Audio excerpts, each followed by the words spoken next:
पहले ही लगातार पल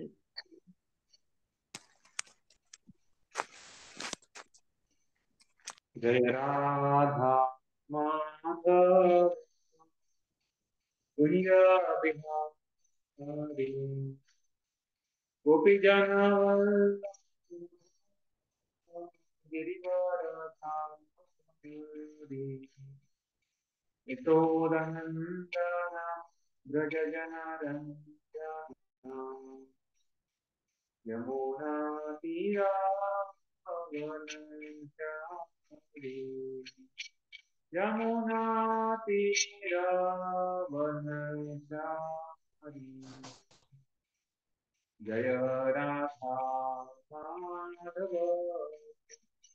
जय बिहारी जय राधा माधव कुंज बिहारी जय राधा माधव कुंज बिहारी हरे कृष्णा कृष्णा कृष्णा हरे हरे हरे राम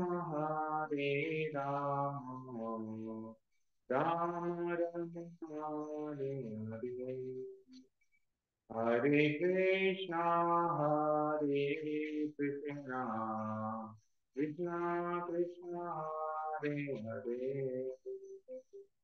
हरे राम राम राम हरे हरे हरे कृष्णा हरे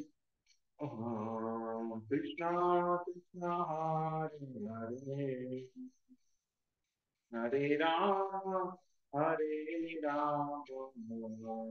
राम राम हरे हरे हरे कृष्णा कृष्णा कृष्णा हरे हरे हरे राम राम राम हरे हरे कृष्णा कृष्णा कृष्णा हरे हरे हरे राम राम राम हरे हरे हरे कृष्णा कृष्णा कृष्णा हरे हरे हरे राम राम राम राम हरे हरे हरे कृष्णा कृष्णा कृष्णा हरे हरे हरे राम राम हरे कृष्णा कृष्णा कृष्णा हरे हरे हरे राम राम राम हरे हरे हरे कृष्णा कृष्ण कृष्णा हरे हरे हरे राम राम राम हरे हरे जय प्रभुपदा जय प्रभुपदा प्रभुपदा जय प्रभुपदा गुरुदेव गुरुदेव जय जय गुरुदेव निताय गौर हरि बोल हरि बोल निताय गौर हरि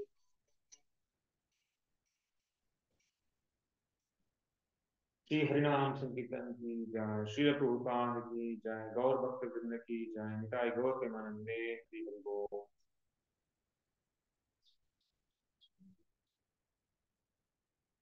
ओम नमो भगवते वासुदेवाय ओम नमो भगवते वासुदेवाय ओम नमो भगवते वासुदेवाय ओम अज्ञानतिमिरान्धस्य ज्ञानाञ्जनशलाकया चक्षुरुन्मिलितं येन तस्मै श्रीगुरवे नमः श्रीचैतन्यमनोभीष्टं स्थापितं येन भूतले स्वयं रूपः कदामि ददाति स्वपदान्तिकम् वन्देऽहं श्रीगुरोः श्रीकापदकमलं श्रीगुरून् वैष्णवांश्च श्रीरूपं साग्रजातां सहगना रघुनाथान्वितं तं सजीवं साद्वैतं सावधूतं परिजनसहितं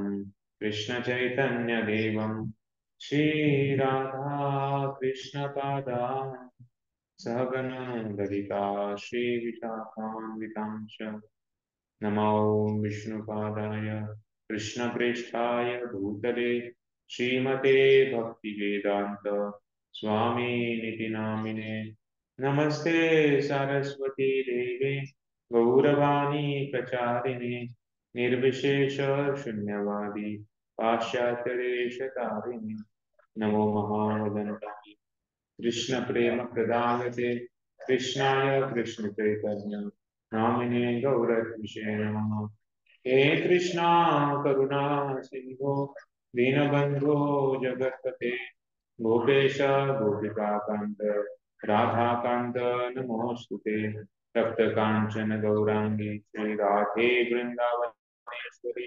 वृषभानुसुते देवी प्रणमामि हरिप्रिये वाञ्छाकल्पतरुभ्यश्च कृपा सिन्धुभ्य एव च पतितानां पावनेभ्यो वैष्णवेभ्यो नमो नमः।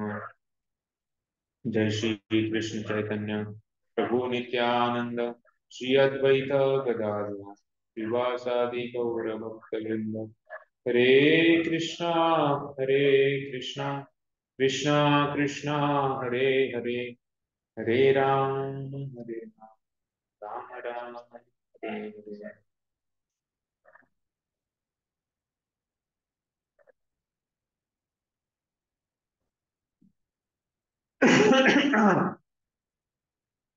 हरे कृष्णा।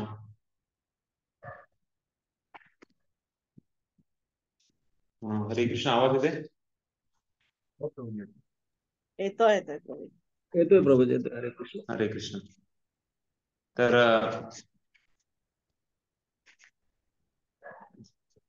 मागच्या क्लासमधून कुणी काही पॉइंट सांगू इच्छिते?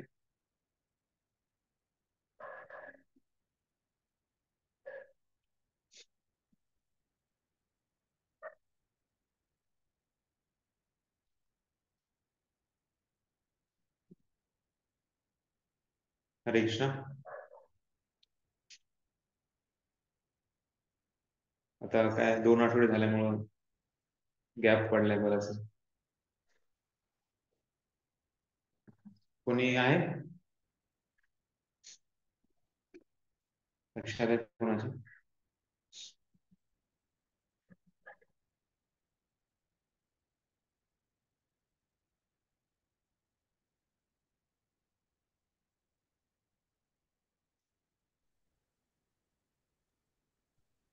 हरे कृष्ण प्रभूजी, दंडवत प्रणाम. हरे कृष्ण. प्रभूजी, आपण स्वरूप लक्षण आणि तटस्थ लक्षण बघितले होते. स्वरूप लक्षण मध्ये आपण भक्तीची डेफिनेशन पण बघितले. अनुकूल्येन कृष्णानुशीलनम, भगवंतांसाठी काही अनुकूल आहे तर ते आपण करायचं. आणि तटस्थ लक्षण मध्ये ज्ञान कर्मादी अनावृतम.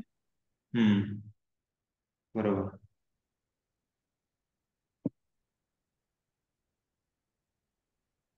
आणखी कोणी? हरे बोल प्रभूजी. आणि आपण नंतर अध्याय शुद्ध भक्तीचे लक्षणेमध्ये 5 मुक्ती पाहिल्या: सायुज्य, सालोक्य, सारूप्य, सामिप्य आणि साष्टी. आणि नंतर त्याच्यानंतर ना क्लेशाग्नी घेतलं, भौतिक दुःखातून मुक्तता. आणि म्हणजे त्याच्यात नित्य सिद्ध, साधना सिद्ध आणि साधक असे प्रकार घेतले. कुठली मुक्ती भक्तांनी हे केलं पाहिजे? सायुज्य कोणतीच नको, पण मग सायुज्य तर नाही. शुद्ध भक्त भगवंतांची केवळ प्रेममय सेवा करण्यातच युक्त असतो. तो कोणत्याच मुक्तीची अपेक्षा करत नाही.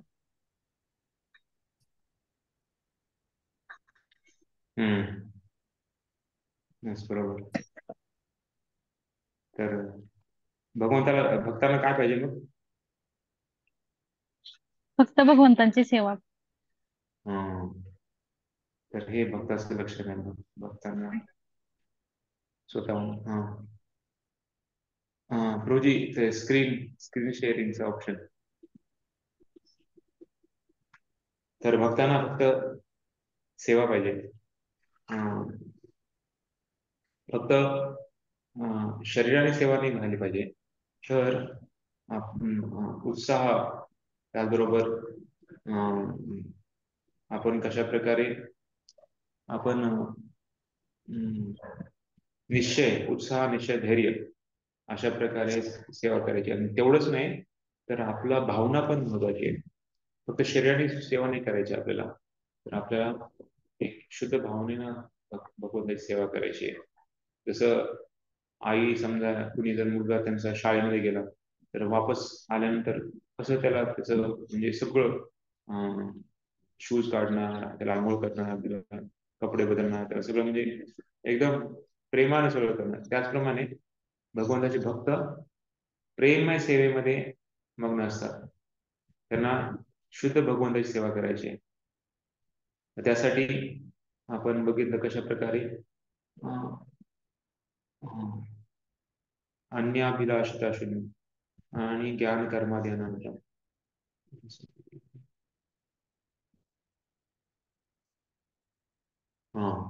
अनुकूलेन. तर अनुकूलेन म्हणजे ज्यामध्ये भगवंत खुश होतील आणि आपली भावना पण भगवंताला शुद्ध खुश करण्याची आहे. तर ही भावना पण खूप महत्वाची आहे. भावना जर शुद्ध नसेल, फक्त शरीराने सेवा केली त्याला पूर्ण आपल्याला मिळणार नाही. त्यामुळे अनुकूल्य सेवा केली पाहिजे आणि सतत केली पाहिजे. अनुशीलन असं त्याच्यामध्ये काही गॅप नाही. तर बऱ्याच शनिवार रविवारी जसं बाहेर जॉबमध्ये सुट्टी मिळते, पण भक्तीमध्ये सुट्टी नाही आहे. भक्तीमध्ये भगवंताची सेवा तर आपण 24 घंटे भक्त करायची इच्छा असते. असायला पाहिजे ऍटलिस्ट. नसेल तर असायला पाहिजे, आणि असेल तर वाढवायला पाहिजे. आणि कोणाची तर भगवंताची, भगवंताच्या शुद्ध भक्तांची, प्रामाणिक भक्तांची. हे स्वरूप लक्षण. तटस्थ लक्षणामध्ये पण बघितलं अशा प्रकारे अन्य अभिलाषिता. सर अन्य म्हणजे कुठलीच नाही. अभिलाषा म्हणजे भुक्ती, मुक्ती, सिद्धी या तिन्ही पण आपण हे केलं, वर्ज केलं पाहिजे. भुक्ती म्हणजे मला काहीतरी भोग करायचा आहे. मुक्ती म्हणजे मला हे नको आहे, सगळं याच्यामध्ये मला दुःख आहे, भौतिक जगामध्ये क्लेश आहे, आज युद्ध होत चाललंय, लोकांना किती त्रस्त झाले लोक, आणि कितीतरी शोषण होत चाललेलं आहे स्त्रियांचं किंवा बाकी समाजाचं, आणि खूप लोक आज त्रस्त आहेत. त्याच्यामध्ये हे सगळं दुःख मला मुक्ती मिळवायची, मला ब्रह्मांमध्ये जाऊन मिळायचे.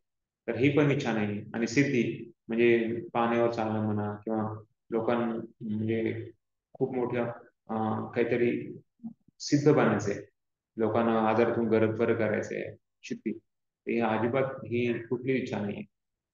आणि जर कधी स्वतः भक्त खाण्यासाठी जगतो का जगण्यासाठी खातो, हे पण महत्वाचं आहे. तर भक्त जगण्यासाठी खातात, खाण्यासाठी जगणारे खूप लोक आहेत, जे बाहेर आपण भौतिकदृष्ट्या गोड लोक आहेत. पण भगवत इथं अन्य अभिलाषा इथं म्हणजे हे आपलं भावना काय, भावना पण कधी कधी जसं द्रौपदीनं भगवंताला सांगितलं होतं, प्रार्थना केली, पण त्याची इच्छा होती की भगवंताची जी भक्ती आहे ती मी करत आहे. तर कधी जर थोडीशी इच्छा झाली अशी, तर ते काही ती चूक नाहीये. पण भक्त असं स्वतःहून त्यांचा एकच उद्देश आहे की मला भगवंताचं सेवा करायची, मला या भौतिक इच्छेमधून मला मुक्त व्हायचं आहे. तर शुद्ध इच्छा जी असते त्याचा विरुद्ध आहे, मला काहीतरी मला मिळावं, मला पोस्ट मिळावी, मला काही पैसे मिळावे, किंवा मला नाव माझं मोठं झालं पाहिजे. तर ती शुद्धच्या विरुद्ध आहे स्वार्थी, मला काय माझ्या स्वतःसाठी काहीतरी. आणि भगवंतासाठी जे शुद्ध भक्ती आहे भगवंताला खुश करण्यासाठी आहे. आणि काही काही लोक कधी कधी भगवंताला खुश करतात, जसं आपण बघितलं जय विजय. तर हे भगवंताला शत्रूच्या रूपानं त्यांनी भगवंताला खुश केलं. पण जर खरं बघितलं तर ऍक्च्युली भगवंताला आपण आपल्या भावनेनं, आपल्या जाणून, म्हणजे न जाणतेपणा नाही, जाणतेपणे आपण भगवंताला खुश केलं. तर ते शुद्ध भक्ती आहे. आणि शुद्ध भक्तांच्या मार्गदर्शनाद्वारे भक्त केलेली तर ती शुद्ध भक्ती आहे. स्वतःहून मला वाटलं की हे चांगलं आहे, हे केलं पाहिजे, तर हे नाहीये. जे आपण फॉलो करतोय, 16 माळा का करतोय, सकाळी मंगलारती का करतोय, कारण जे शुद्ध भक्त श्रील प्रभुपादांनी आपल्याला दिलेले जे स्टँडर्ड, तर ते आपण करतोय. 16च माळा का, 64 माळा का नाही, किंवा 10 माळा का नाही, तर हे शुद्ध भक्तांनी दिलेले आहे. आणि जे आपण करतोय ते काया वाचा मनसा, थिंकिंग फिलिंग विलिंग, तर आपल्या विचारानं, आपल्या भावनेनं आपण शरीराने, मनाने आणि आपल्या वाणीनं ते भगवंतांना क्रिया करत आहे, भगवंतासाठी करणार. आणि हे फक्त ध्यान करायचं नाही, म्हणजे जसं हिमालयात जाऊन लोक, जसं प्रल्हाद महाराज ते म्हणतात, हे योगी लोक ध्यान करतात पण स्वतःला काहीतरी मिळण्यासाठी. पण प्रभुपादांनी अमेरिकेत जाऊन प्रचार केला, जिथं हिप्पी लोक होते. तिथं तर कधी कधी प्रभुपादांना जाताना लोक असे खाऊन पिऊन पडलेले असायचे, तर त्यांना क्रॉस करत प्रभुपादांना जावं लागायचं. म्हणजे एवढं भयानक स्थिती. तिथे पण प्रभुपादांनी गेले, उद्देशिकच होता सेवा. एवढ्या वयामध्ये, 70 वर्षाच्या वयामध्ये सेवा, माझ्या गुरुची सेवा करायची आहे त्यासाठी गेले. असं नाही की ध्यान करत बसले कुठेतरी असं. तर प्रभुपादांनी त्यामुळे सांगितलेलं की आपण फुल टाइम 24 घंटे, मग गृहस्थ असेल किंवा ब्रह्मचारी असेल, आश्रम महत्वाचा नाही. आपण कोणती भावना आहे, आपण जे काय करतो ते कुठल्या भावने करतो ते महत्वाचं आहे. त्यामुळे प्रत्येक गोष्ट आपण सेवा होऊ शकते. झाडू पोछा पण सेवा होऊ शकते. घर हे मंदिर भगवंताचं आहे, हे घर हे मंदिर आहे भगवंताचं आहे. त्यामुळे हे जे झाडू जरी केला तरी ही सेवा आहे. या भावनेने सेवा केली तर ती, जे आपण पुजारी भगवंताची अर्चना करतात, तर ती सेवा सेम झाली. त्यामुळं भक्तीमध्ये आपण काही मोठी गोष्ट करायची नाहीये. आपण जी गोष्ट करतो ती मोठ्या भावनेने करायची, शुद्ध भावनेने करायची, ती शुद्ध चेतनेने करायची. तर त्यामुळं जरी आपण छोटीतली छोटी जरी सेवा करत असेल, पण भावना जर शुद्ध असेल तर त्या छोट्या सेवेला एवढा मोठा आपल्याला परिणाम मिळतो आपल्याला. आणि सगळ्या गोष्टी आपण भगवंताच्या सेवेमध्ये वापरायच्या. असं नाही की आता ही गोष्ट कशी वापरायची, कोणी निकाल लागला, चांगला निकाल लागला, अभ्यास करतोय, कोणी घरकाम करते, कोणी जॉब करते, तर सगळ्या गोष्टीला आपण भगवंताची सेवा आहे या भावनेला आपण वापरू शकतो. आणि ज्ञान आणि कर्मापासून मुक्त आहे. ज्ञान, कर्म, योग, तर हे जे आहे, तर यामध्ये प्रत्येकाचा भाव काय आहे की मी आणि माझं. त्यामुळे ह्याच्यातून शुद्ध होणं महत्वाचं आहे. तर प्रभुपाद इथे सांगतात की भगवंताचं नाव ऋषिकेश. ऋषिकेश म्हणजे जे आपल्या इंद्रियाचा स्वामी. त्यामुळं इंद्रियाचा स्वामी, त्यामुळे आपण प्रत्येक जी गोष्ट आपण वापरतो, आपल्या इंद्रियाचा जो उपयोग करतो, ती त्या मालकाची जी इच्छा आहे त्याप्रमाणे वापरलं पाहिजे, स्वतःसाठी नाही. जसं कंपनीमध्ये बऱ्याच वेळेस काय करतात, ते आपल्या एम्प्लॉईला किंवा मॅनेजरला कार देतात. तर कार देतात जेणेकरून काय होईल, त्याच्या सेवेसाठी किंवा त्याला वेगवेगळ्या कंपनीमध्ये जाऊन त्याला लोकांना, मॅनेजरला भेटावं लागतं, किंवा मार्केटिंगमध्ये त्याला लोकांना कन्व्हिन्स करावं लागते, वेगवेगळ्या ठिकाणी जावं लागते, त्यासाठी ती कार आहे. जर ती कार स्वतःसाठी जो वापर लागला, स्वतःच्या इंद्रिय भोगासाठी वापर लागला, तर ते चुकीचं आहे. त्यामुळे मग ते गैरवापर केला तर ती कंपनी कधी ते कार वापस घेऊ शकते. त्यामुळे मग त्याला छोटीशी लुना किंवा त्याला छोटीशी अशी कधी गाडी येऊ शकते. तर त्याचप्रमाणे आपल्याला हे शरीर दिलेलं आहे भगवंतानी, हे इंद्रिय दिलेले आहेत, तर हे सगळं भगवंताच आहे. त्यामुळं जसं कंपनीसाठी त्या ज्या काही गरजा आहेत किंवा ज्या काही त्यांनी हे दिलेल्या आहेत, तर त्या वस्तू त्यासाठी वापरल्या पाहिजे. त्याचप्रमाणे भगवंतांनी दिलेल्या वस्तू भगवंताच्यासाठी वापरल्या पाहिजे. त्यामुळं आपले इंद्रिय कुठल्याही गोष्टीमध्ये वापरण्या अगोदर भक्त भगवंताची हे घेतो, परवानगी घेतो. आणि ती परवानगी आपल्या भक्तांकडून येईल किंवा शास्त्राकडून येईल किंवा आपल्या गुरुकडून येते. म्हणजे आपण कशा प्रकारे आपले इंद्रियांना संयम केलं पाहिजे किंवा आपण त्यांना कसं वापरलं पाहिजे, तर ते सगळं शास्त्राद्वारे किंवा भक्तांद्वारे किंवा गुरुद्वारे म्हटलं जातं. पण श्रील प्रभुपाद सांगतात की शुद्ध भक्त शुद्ध भक्त कुठलेही त्यांचे इंद्रिय आहेत तर ते भगवंताच्या सेवेमध्ये लावतात, स्वतःसाठी कधीच वापरत नाही. एकदा प्रभुपाद म्हणले की जर समजा तुम्ही माझ्या रूम मध्ये आले आणि रूम मध्ये माझ्या टेबलवर पेन पडलेला आहे, तर तुम्ही असं नाही की ते पेन उचलून दुसऱ्या टेबलवर ठेवाल किंवा दुसरीकडे ठेवाल. ते नाही म्हणे. का? कारण ते रूम म्हणजे प्रभुपादांच्या सेवेसाठी ती रूम आहे. आपल्याला वाटलं की नाही हा पेन इकडे नाही इकडे असला पाहिजे, पण ती माझी इच्छा आहे, ती प्रभुपादांची इच्छा नाही आहे. त्यामुळं ते तिथे स्वामी तिथे आहे, प्रभुपाद आहेत तिथे स्वामी, आणि त्यांच्या भावने त्यांच्या इच्छेनुसार सगळं तिथे चाललेलं आहे. माझ्या इच्छेनुसार ते करू शकत नाही. त्याचप्रमाणे माझ्या इच्छेनुसार, कारण हे माझं नाहीये, जे माझं नाहीये ते मी स्वतः कसं माझ्यासाठी वापरू शकतो. तर त्याप्रमाणे त्यामुळे ही भावना भक्तांमध्ये असते, आणि त्यामुळे मग ते जे इंद्रिय आहे ते इंद्रियाच्या स्वामीसाठी आपण वापरतो. अशा प्रकारे ही खूप महत्वाची डेफिनेशन ही ही आहे, शुद्ध भक्तीची व्याख्या आहे. तर त्यासाठी आपण त्याप्रमाणे त्याचा वापर केला पाहिजे. आणि त्या हरे कृष्ण. म्हणलं ना ऐकायला ते नंतर आपण जसं 5 मुक्तीचे प्रकार तुम्ही बघितले, भक्तांना एक पण मुक्तीची इच्छा नाहीये. आणि नंतर मग आपण आता बघत आहोत कशा प्रकारे शुद्ध भक्ती ही कशा प्रकारे वेगवेगळे त्याचे 6 खास गुण सांगितलेले आहेत, त्याचे वेगवेगळे लक्षणं सांगितलेले आहेत. ही लक्षणं आपण बघत आहोत. तर हे लक्षणामध्ये पहिलं आहे ते क्लेशाग्नी. क्लेश अग्नी. क्लेश म्हणजे दुःख, भौतिक दुःखातून कसं आपण, अग्नी म्हणजे मुक्तता, कशा प्रकारे आपण क्लेश म्हणजे दुःख, आणि अग्नी म्हणजे घनी, क्लेश घनी म्हणजे मुक्तता, या भौतिक दुःखातून कशा प्रकारे आपण मुक्त होऊ त्या संदर्भात. खूप कडक ऊन पडलेले आहे, आणि त्या उडक ऊन पडलेले तर अचानक आपल्याला जाता जाता खूप सुंदर सावली सापडली, आणि तिथं जवळच एक नदी किंवा ओझा सापडलाय, पाण्याचा झरा सापडलाय, आणि एकदम गोड पाणी आहे.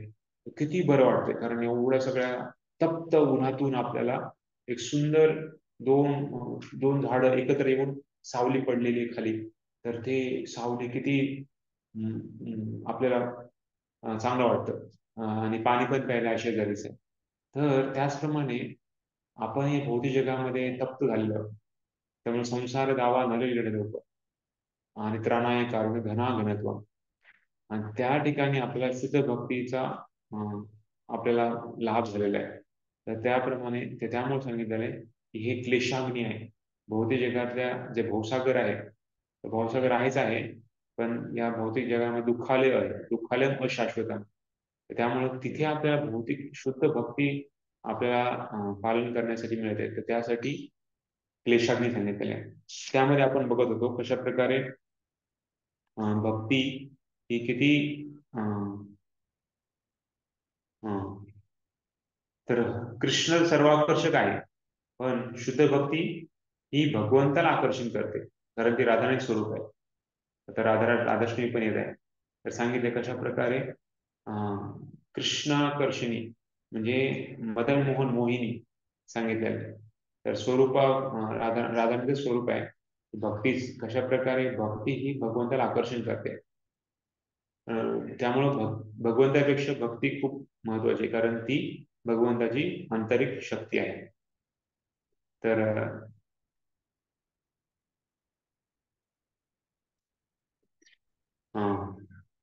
शुद्ध भक्ती ही आपल्याला या भौतिक जगाच्या दुःखातून मुक्त करते. तर किती वेळेमध्ये मुक्त करते? तसं आता कुणी 10 वर्षापासून भक्ती करत आहे, कुणी 20 वर्षापासून भक्ती करत आहे, कुणी 30 वर्षापासून भक्ती करत आहे, आणि कुणी आता 2 महिन्यापासून भक्ती करत आहे. तर आपल्या या जगातून, भौतिक जगातून दुःखातून मुक्ती होण्यासाठी आपल्याला किती वेळ लागणार आहे, तर ते सांगण्यासाठी काही मुद्दे इथे सांगितलेले आहेत की भगवान जसं सांगतात, सर्व धर्मान परित्यज्य मामेकम शरणं व्रज अहम त्वां सर्वपापेभ्यो मोक्षयिष्यामि मा शुचः. तर भगवद्गीतेमध्ये 18व्या अध्यायामध्ये 66वा श्लोक आहे.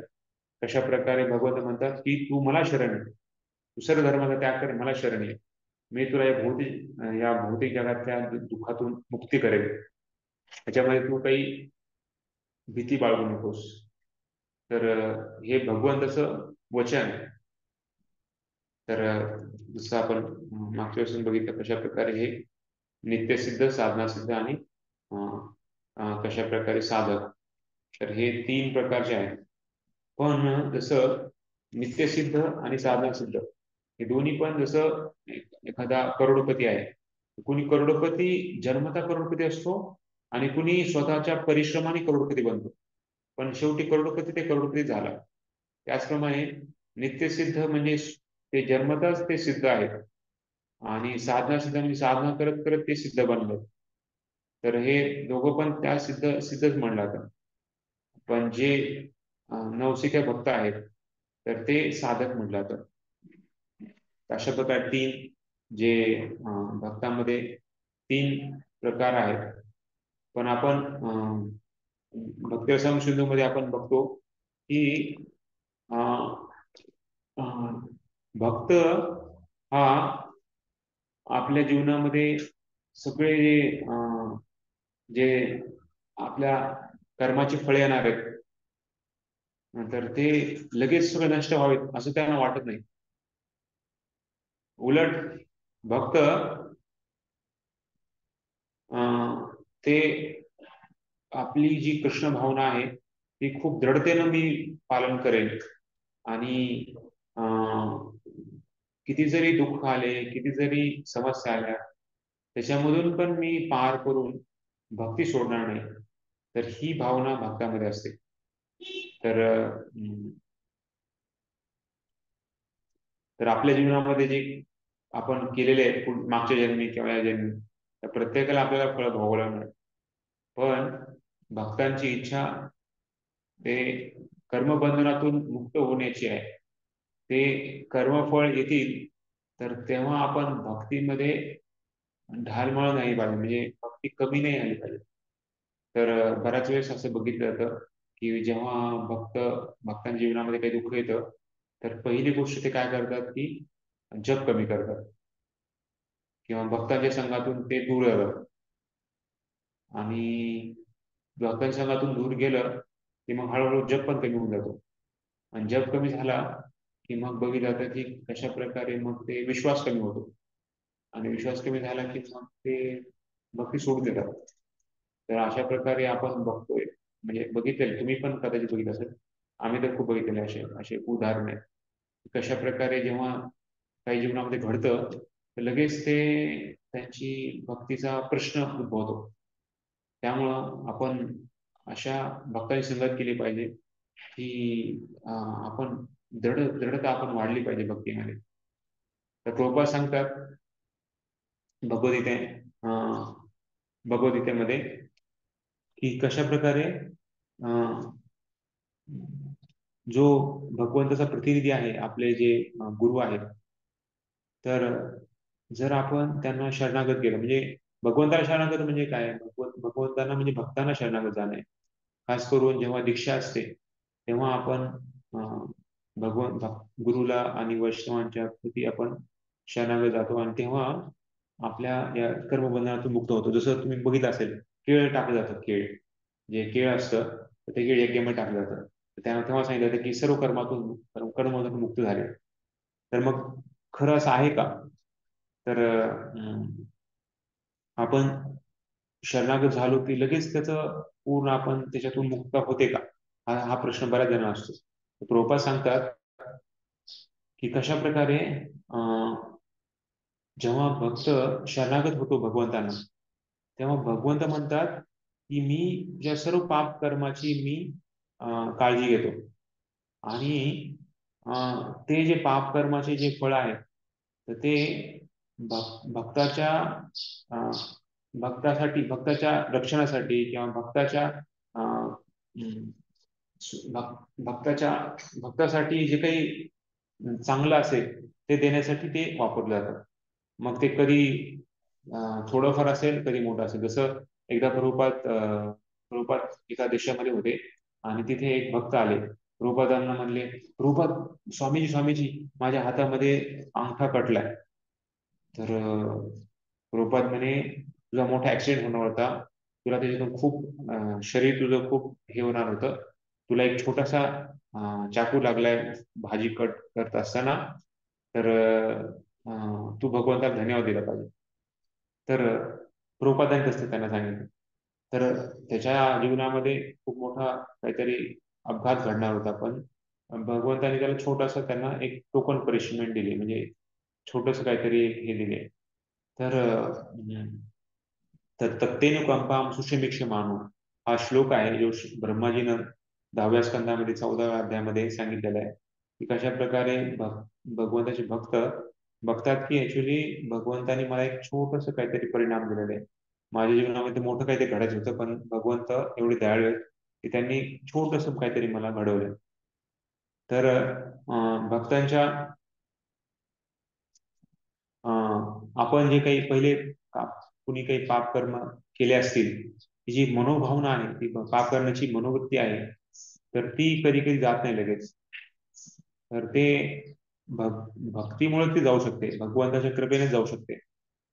तर त्यामुळं जरी भक्त भगवंताला शरणागत गेला असेल भक्तीमध्ये, तरी जोपर्यंत पूर्ण कृष्ण भावनामत होत नाहीये, जसं आंबा आहे, आंब्याला कच्चा आंबा का पिकलेला आंबा, प्रत्येकाला पिकलेला आंबा आवडतो. तर त्याचप्रमाणे जोपर्यंत आपण भक्तीमध्ये पकत नाहीये, म्हणजे पूर्ण परिपक्व होत नाहीये, तोपर्यंत भगवंत आपल्या या पहिल्या पाप कर्माची फळं लगेच काढून घेत नाही. ते ते आपल्याला शुद्ध करण्यासाठी ते ठेवतात. तर तर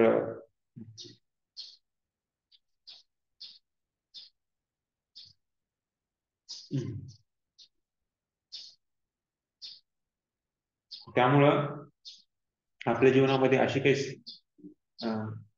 आपल्याला इच्छा आहे, त्यामुळं भगवंत अशी काही अरेंजमेंट करतील की जी ते पाप किंवा पुण्य कर्म जे आहेत त्याची फळ आपल्याला मिळतील.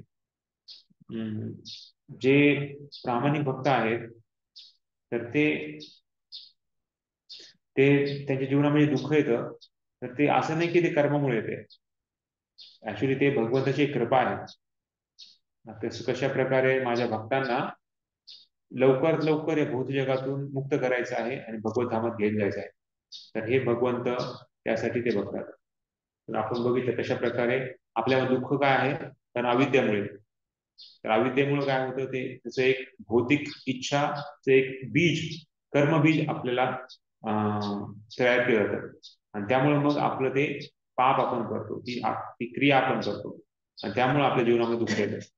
मग दुःख कशा प्रकारे आहे, तर हे खूप प्रकारे आहे. कशा प्रकारे कुणाला शरीर चांगलं मिळत नाही, आपण बघितलं मागच्या वेळेस. कुणी खूप श्रीमंत आहे, कोणी खूप गरीब आहे, कोणी खूप शारीरिकदृष्ट्या खूप कमकुवत आहे, कोणी खूपच चांगला आहे, कोणी सुंदर आहे, कोणी कुरूप आहे, कोणी नेहमी ग्रस्त असतो किंवा त्याला नेहमी आजार असतो. तर हे सगळं बघितलं आपण अशा प्रकारे हे अविद्यामुळे सर्व काही होते. अविद्या काम कर्मधी सांगितलेलं आहे.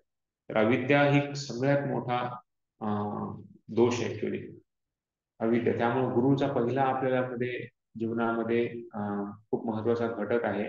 तर ओम अज्ञान तिमिरांधस्य, ते ज्ञान रूपी तलवारानं आपल्याला ते अज्ञान दूर करतात. हे अज्ञान दूर करणं खूप महत्वाचं आहे. भौतिक जगाला अज्ञानाचं घर म्हटलेलं आहे. त्यामुळं आज लोक अज्ञानामध्ये असतात, त्यामुळं आज त्यांना कळत नाहीये भक्तीचं महत्व नाहीये. जीवनाला मृत्यू येणार आहे ते पण त्यांना एवढं काही वाटत नाही, आणि खूप स्थिती आज कलियुगामध्ये उघड चालू. त्यामुळं सगळ्यात महत्वाचं जे हे आहे, सगळ्यात महत्वाचा घटक आहे की आपण अविद्यामध्ये आहोत. आपण या आपलं मी कोण आहे, मी हे शरीर नाही, मी आत्मा आहे, हेच ज्ञान नाहीये. त्यामुळे अविद्यामध्ये आज लोक आहेत. जोपर्यंत आपण ह्या अविद्याला क्रॉस करत नाहीये, तोपर्यंत आपणही ह्या भौतिक इच्छा आपल्याला येत राहणार आहे, बीज होणार आहे, आणि बीज नंतर ते पाप बनणार आहे, म्हणजे आपण नंतर पाप करणार. पाप म्हणजे काय आहे की भगवंताने दिलेले उपदेश आहे, भगवंताने दिलेले नियम आहे, ते नियम शास्त्राने दिलेले नियम आहे ते आपण पाळणार नाही, तर ते पाप करून बसू. तर त्यामुळं अविद्या, अज्ञान, अज्ञानामुळं जे काम कर्म बीज उत्पन्न होतं आणि त्यानंतर पाप करतो आणि नंतर मग आपल्याला त्याचं फळ भोगावं लागतंय. तर असं हे एक सायकल आहे, हे चक्र आहे. चक्रातून आपल्याला बाहेर निघायचं. चक्र काय आहे की जे पाप आपण करतो, ते पाप केल्यानंतर दोन प्रकारचे फळ मिळतात. एक तर लगेच आपल्याला दिसतं किंवा लगेच आपल्या जीवनामध्ये घडतं, आणि दुसरं आहे ते लगेच आपल्याला दिसत नाही किंवा घडत नाही. ते एक प्रारब्ध म्हणून नंतर त्याचं आपल्याला फळ मिळतं, आणि त्याच्यामुळं ऍक्च्युली पाप करण्याची प्रवृत्ती वाटते. तर उदाहरण पण आहे ह्याच्यामध्ये. कशा प्रकारे कुणी समजा सायकल चालवत चालवता खाली पडलं, तर लगेच त्याला पायाला जखम होते, रक्त येतं. तर ते नक्कीच काहीतरी आपण पाप कर्म केलेलं आहे, किंवा त्याचा आपल्याला काहीतरी कर्माचे आपल्याला फळ भोगावं लागतं, त्यामुळे त्याला ते लागलेलं लगेच दिसतंय किंवा लगेच त्याला जाणवतंय. पण त्याचप्रमाणे असे काहीतरी कर्म आहेत, त्याचं पण फळ आपल्याला लगेच दिसत नाही की लगेच त्याला आता अनुभव करत नाहीये, पण ते पण आपल्याला नंतर त्याला फळ भोगावं लागणार आहे. जसं उदाहरण,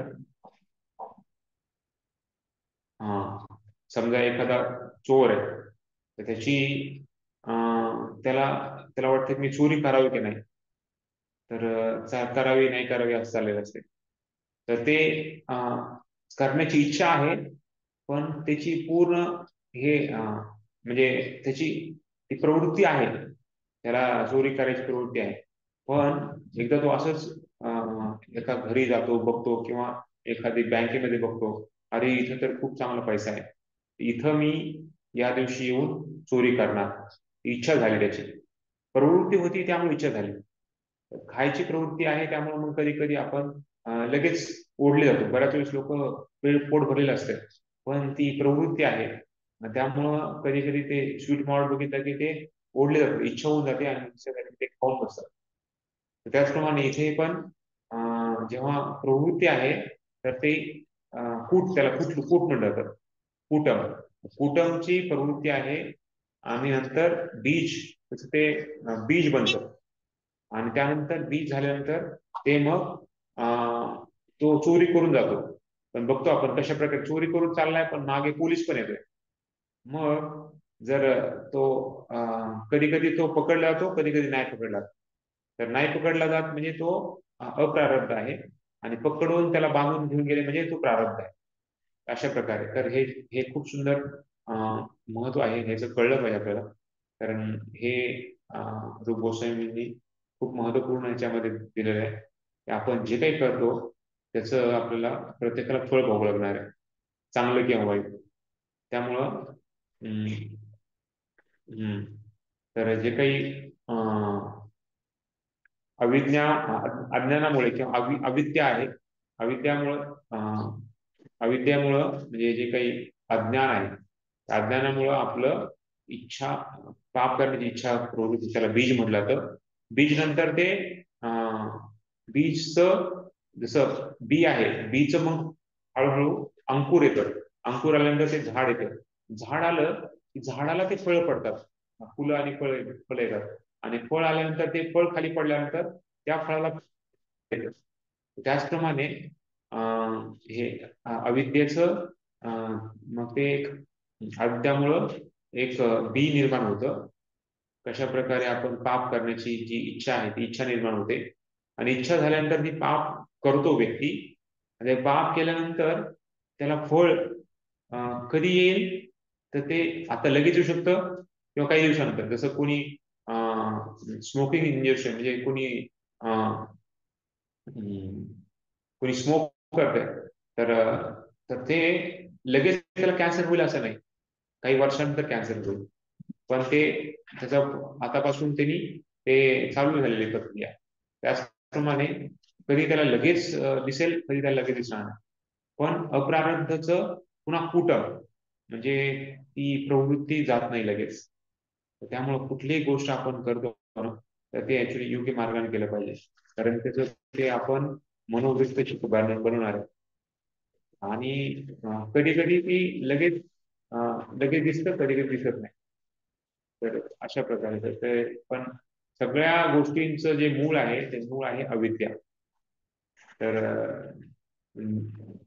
तर हे कळणं खूप महत्वाचं आहे. जसं प्रभुपाद आपल्याला इथे आपल्या पुस्तकामध्ये उदाहरण देत आहे. तर तर 7 पान नंबर मध्ये बघा,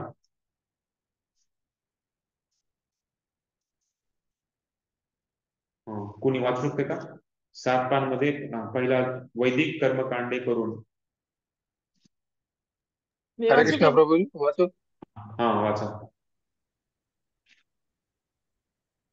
वैदिक कर्मकांडे करून, दान करून एखादी व्यक्ती पापकृत्याच्या फळापासून काही काळासाठी मुक्त होऊ शकते, परंतु दुसऱ्या क्षणी ती आधी पापकृत्यामध्ये गुंतली जाते. याचे उदाहरण म्हणजे एखादी व्यक्ती मैथुनाच्या अतिरेकामुळे गुप्त रोगांना बळी पडू शकते व त्यामुळे तिला अतिशय वेदनाकारक वैद्यकीय उपचार घ्यावे लागतात आणि त्यानंतर ती काही काळासाठी रोगातून मुक्त होते. तथापि ती व्यक्ती आपल्या हृदयातून काम वासनेचे समूळ उच्चाटन करू शकत नसल्यामुळे पुन्हा गुप्त रोगाला बळी पडते.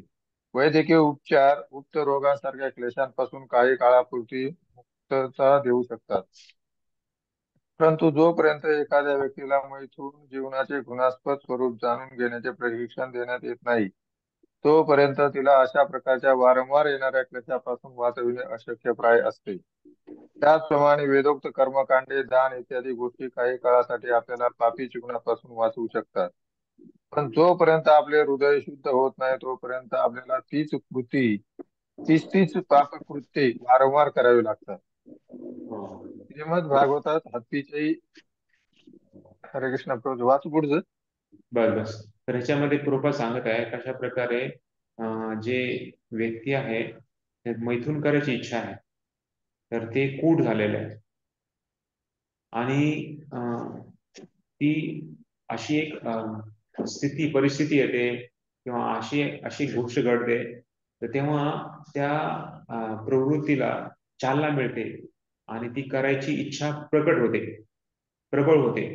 ते बीज झालं, म्हणजे पहिले कूट होतं, कूटचं बीज झालं, आणि त्यानंतर तो ती कृत्य करतो तेव्हा ते त्याची जी फळ आहे ती अप्रारब्ध आणि प्रारब्ध दोन प्रकारचे आहे. तर कुणी या चित्रामध्ये बघतो कशा प्रकारे जर कुणी भोग करण्याची इच्छा होती आणि त्यांनी भोग करायची इच्छा त्याला प्रबळता दिली आणि त्यानंतर भोग केल्यानंतर त्याचा परिणाम एड्स झाला किंवा त्याला परिणाम पुढे होईल, पण प्रत्येक गोष्टीला त्याचा फळ भोगावं लागणार आहे. त्यामुळं इथे प्रभुपाद सांगतायत की आपण जरी जोपर्यंत एखाद्या व्यक्तीला मैथून जीवनाचे घृणास्पद स्वरूप जाणून घेण्याचे प्रशिक्षण देण्यात येत नाही तोपर्यंत तिला अशा प्रकारच्या वारंवार येणाऱ्या क्लेशापासून वाचवणं अशक्य आहे.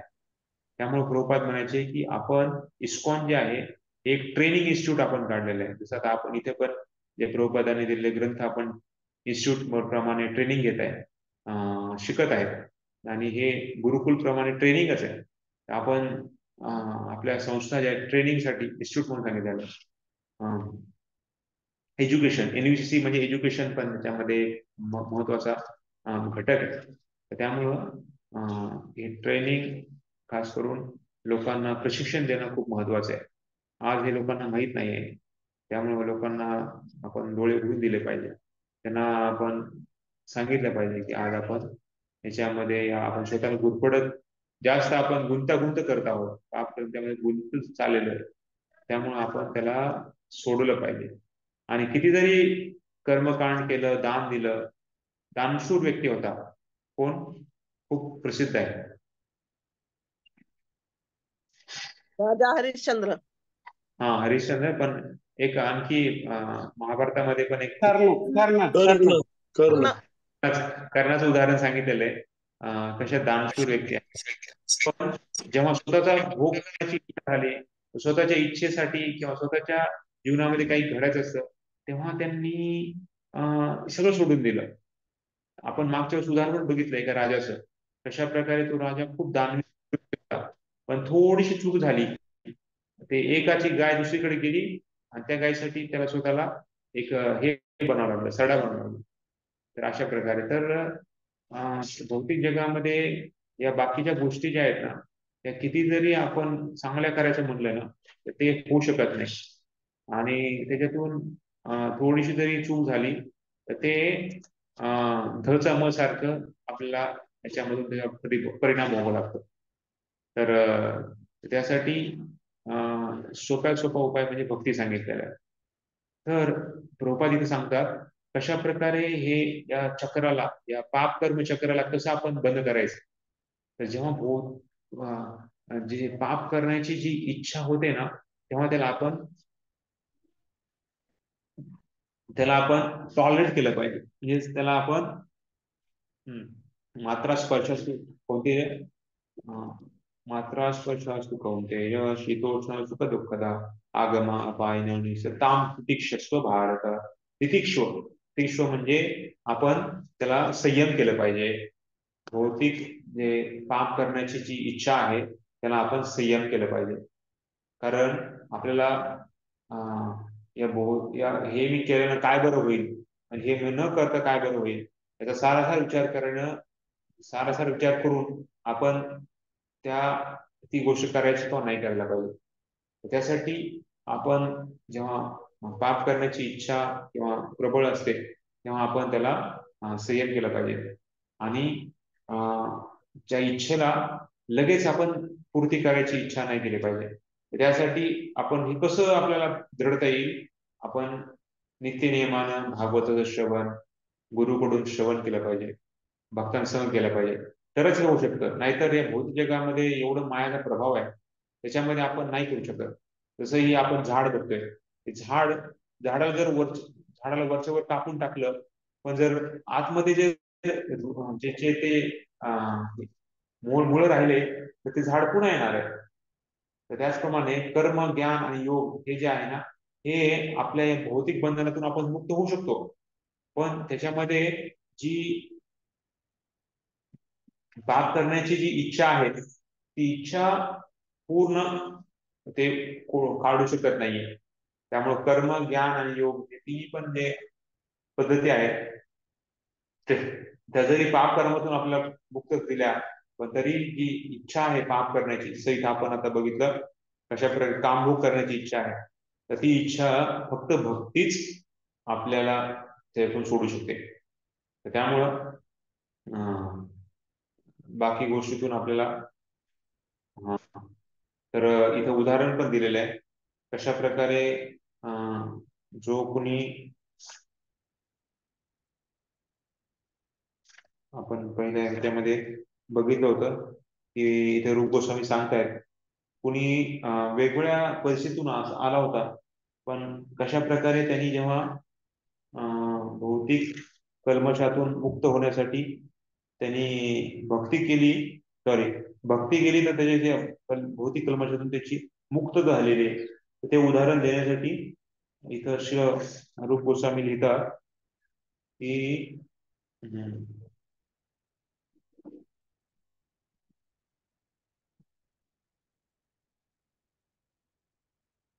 पान नंबर 4 वर पडा, चौथा पान. त्याच्यामध्ये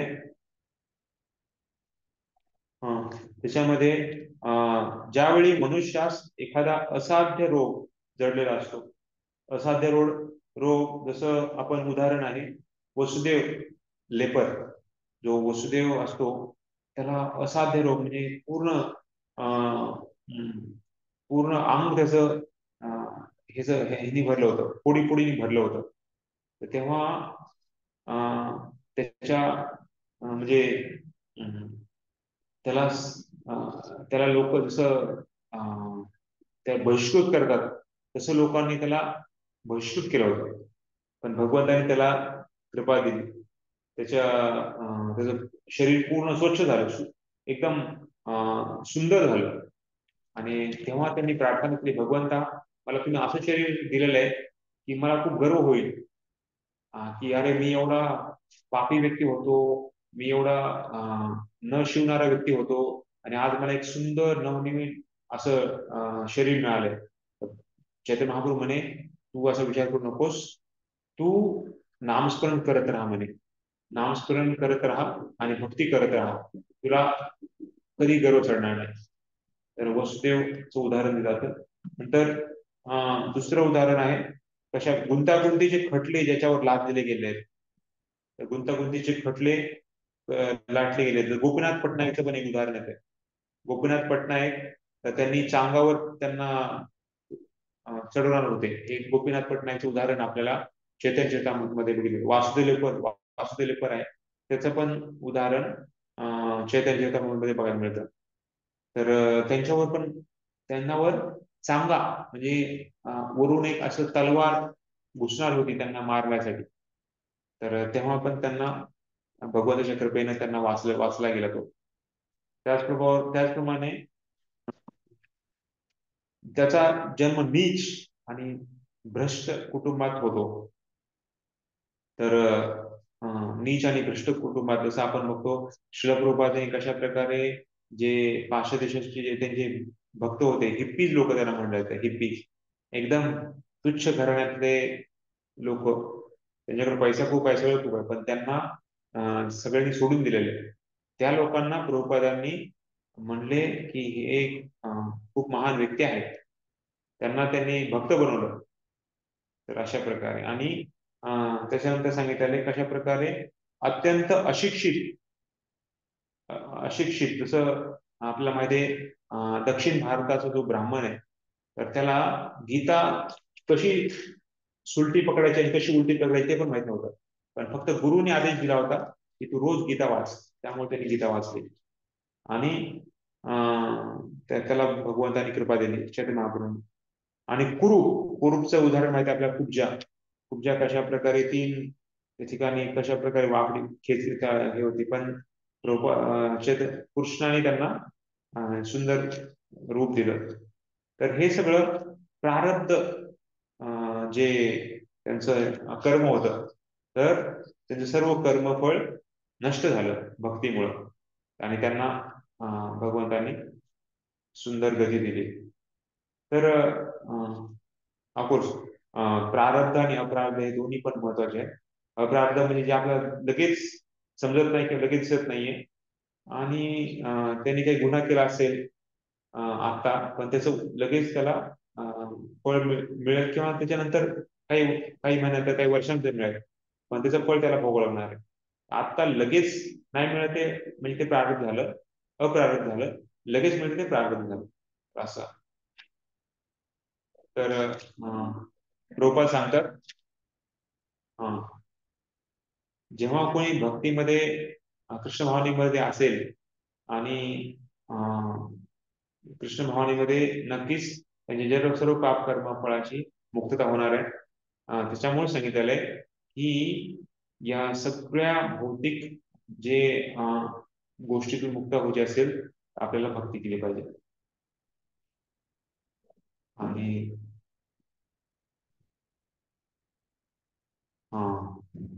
तर प्रभुपाद प्रारब्ध देवहूती भक्ती योगाचं गुणगान करताना सांगतात, थोडीशी जरी भक्तीमध्ये जर कोणी आलं तर ते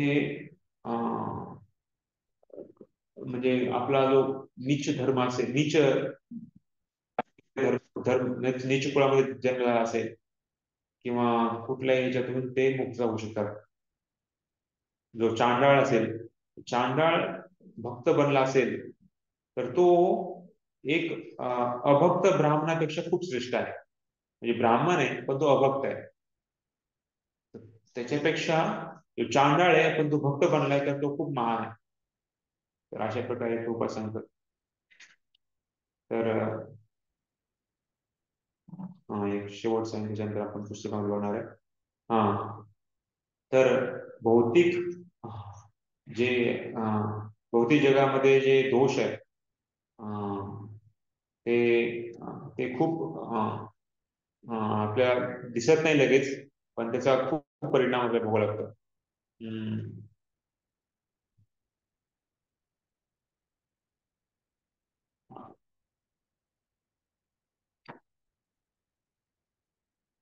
जर कोणी समजा त्याला आजार झाला, तर ते लगेच कधी दिसेल कधी दिसणार नाही, पण आपल्या भक्तीमुळं तेच कृपा ते सांगतात की भक्तीमुळं आपण बीज म्हणजे पूर्ण, जर समजा वरून वरून झाड काढलं तर ते पुन्हा येईल, पण जर मुळासकट जर झाड काढलं तर ते पुन्हा येण्याची शक्यताच नाहीये. त्यामुळे पाप पण नष्ट होतंय, कुटुंब पण नष्ट होत आहे, आणि प्रारब्ध पण नष्ट होत आहे. त्यामुळं क्लेशाग्नी हे सांगितलेलं आहे भक्तीसाठी.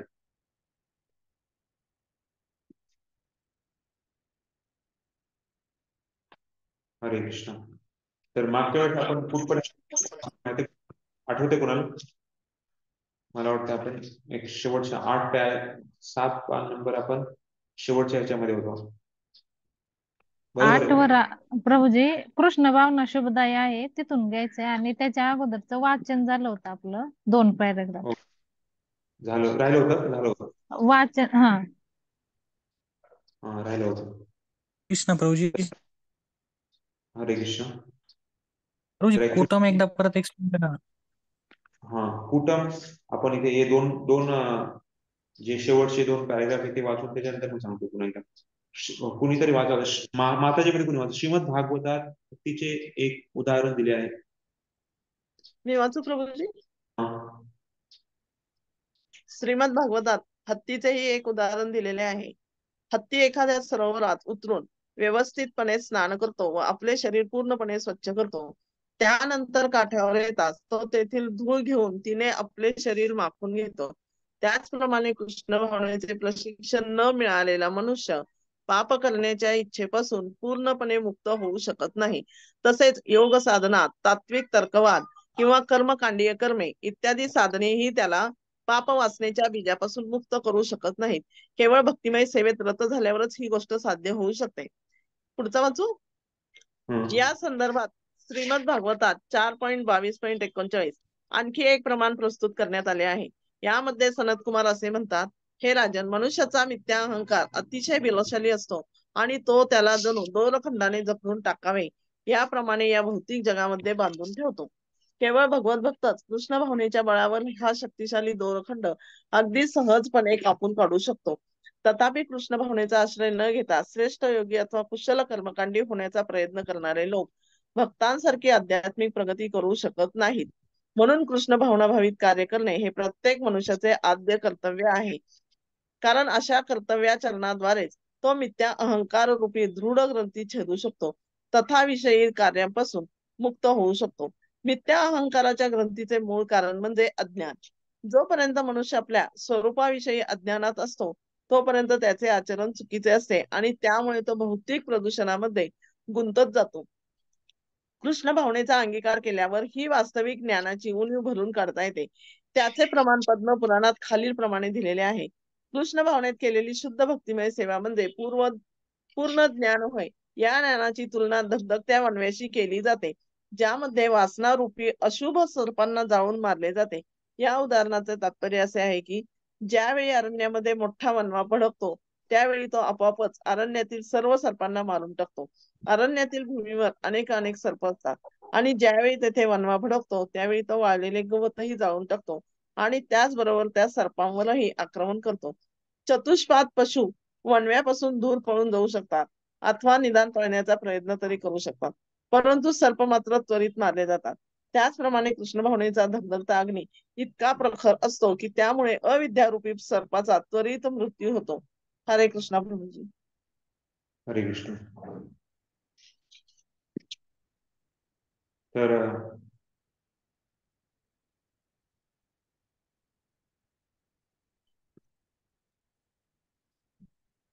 तर हे जे चक्र आहे याला चक्राला खूप महत्वपूर्ण आपण समजून घेतलं पाहिजे ऍक्च्युली.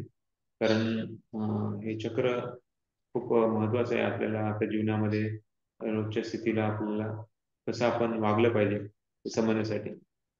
तर खास करून जे पहिले तर अविद्या आहे. अविद्या म्हणजे अज्ञान. तर अज्ञान काय की मी हे आत्मा आहे, मी शरीर नाहीये. तर हे अज्ञान आहे. आपण भगवंताचे दास आहे, हे अज्ञान आहे.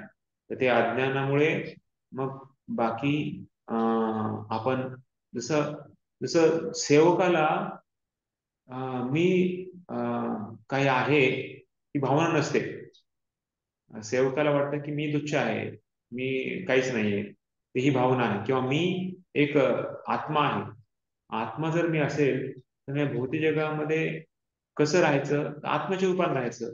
जी माझी पहचान आहे, माझी जी स्वरूप आहे त्याप्रमाणे मी राहणार आहे. पण हे जेव्हा विसरतो आपण, तर तेव्हा मग आपल्याला कूट म्हणजे जी पाप करण्याची प्रवृत्ती निर्माण होते. कारण आपण ते विसरतो की मी आत्मा आहे किंवा मी भगवंत दास, भगवंत अंश आहे. ज्याप्रमाणे भगवंत वागतात, त्याप्रमाणे भगवंत दुसऱ्यावर प्रेम करतात. ज्याप्रमाणे भगवंताचा जो जसा स्वरूप आहे, भगवंताचा जसा विचार आहे, त्याप्रमाणे मी वागेल जेव्हा मी माझा संबंध भगवंताशी जोडेल.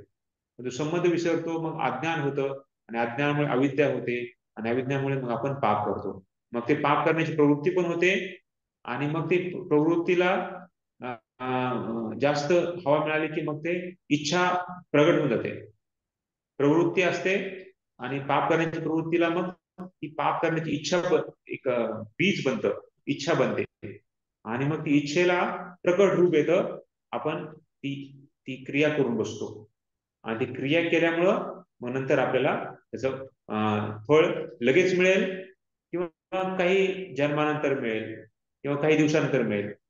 पण ते फळ आपल्या मानसिक ह्याच्यामध्ये पण असंतुलन घडणार. तर अशा प्रकारे त्यामुळे त्याला प्रारब्ध फळ म्हटलेलं आहे. अप्रारब्धामध्ये पण प्रारब्ध आहे, आणि प्रारब्ध लगेच जसं मी बघितलं, सायकल पडल्यानंतर लगेच त्याला लागलं, किंवा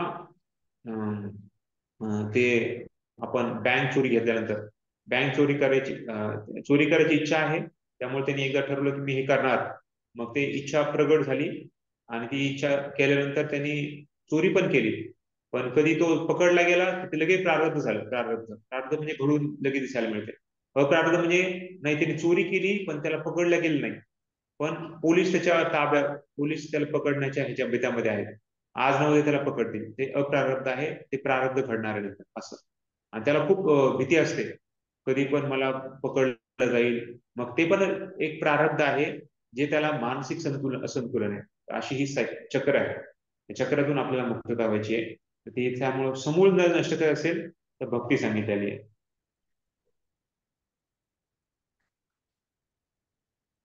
तर उद्धवाला तेच आपण जे वाचलं आता त्याच्यामध्ये सांगितलेलं. ऍक्च्युली आपले थोडस आपल्याला हे करायला लागणार आहे. याच्यामध्ये आपण आता वाचलंय त्याच्याच स्लाइड ह्याच्यामध्ये दिलंय. कशामुळे सगळं काही अविद्यामुळेच होत आहे. जसं आपण सापाचं उदाहरण बघितलं की पद्मपुराणामध्ये कशा प्रकारे हे अज्ञान आहे, तर ते एक सापाशी तुलना केलेली आहे. त्या सापाला जेव्हा साप हा म्हणजे जमिनीवर चालणारा प्राणी आहे. जर कधी एकदम म्हणजे वणवा झाला जंगलामध्ये, तर आपण तर पळून जाऊ. पण साप हा जमिनीवर असतो, त्यामुळे लगेच तो पहिला मरून जाणार. त्याचप्रमाणे भक्ती केल्यानंतर या अज्ञानाला समूळ नष्ट करण्यासाठी भगवंत मदत करतात. तर हे 6 लक्षण सांगितलेले आहेत. त्यातला पहिला जो आपण बघितला तो आहे क्लेशाग्नी. तर सर्वात प्रथम जेव्हा भक्ती चालू करतो तेव्हा हे क्लेश निघून जातात. तर ऍक्च्युली ह्याच्यामध्ये 19 धडे आपण बघणार आहेत. आता आपण पहिल्या धड्यामध्ये आहेत, आणि पिरियड आपल्याला प्रत्येक तासामध्ये एक धडा संपला पाहिजे अशा प्रकारे दिलेले आहे. म्हणजे 19 धडे आपल्याला 19 आपल्या क्लासमध्ये संपवता येतील असं आहे. तर एक पहिला महत्वाचा जो हे होता तो क्लेशाग्नी खूप महत्वाचा होता. कारण एकदा जर क्लेश निघून गेले जीवनामध्ये तर बाकी गोष्टी आपल्याला जास्त वेळ घेणार नाही. ते आता त्याच्यामुळे हे बाकीचे मुद्दे पण जास्त वेळ घेणार नाही आपल्याला. पण क्लेशाग्नी खूप महत्वाचा होता समजणे. कारण हे पापाचं जे चक्र आहे ना, चक्र समजणं खूप महत्वाचं आहे. नेहमी आपण ते लक्षात ठेवलं पाहिजे. आज अविद्या आहे, इग्नोरन्स आहे, अज्ञान आहे. त्यामुळे बाकी सर्व याच्यातून आपल्याला फळ भोगावं लागणार आहे. तर कृष्ण भावना शुभदायी आहे, शुभदा. तर यस, कोणी वाचते? हरिकृष्ण प्रभूजी, प्रभूजी प्रभूजी मध्ये कोणी वाचेल? वाचतो प्रभूजी. यस, वाचू का? वाचा वाचा, एक जण वाचा तुम्ही. ठीक आहे, वाचतो. वाचताय का? वाचा तुम्ही. आता प्रभूजी. हा वाचतो. कृष्ण भावना शुभदायी आहे.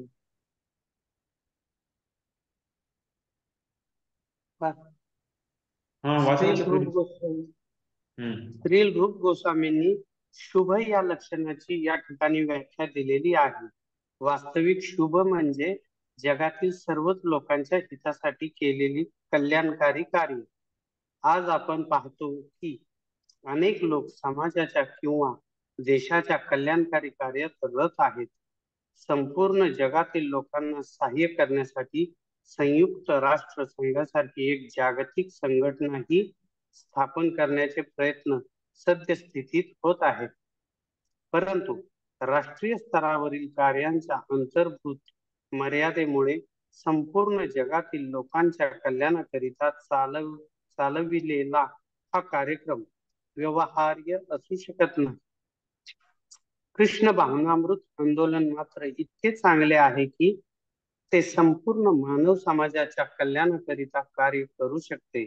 सर्वजण या आंदोलनाकडे आकर्षित होऊ शकतात आणि प्रत्येकाला याच्या परिणामांचा लाभ होऊ शकतो.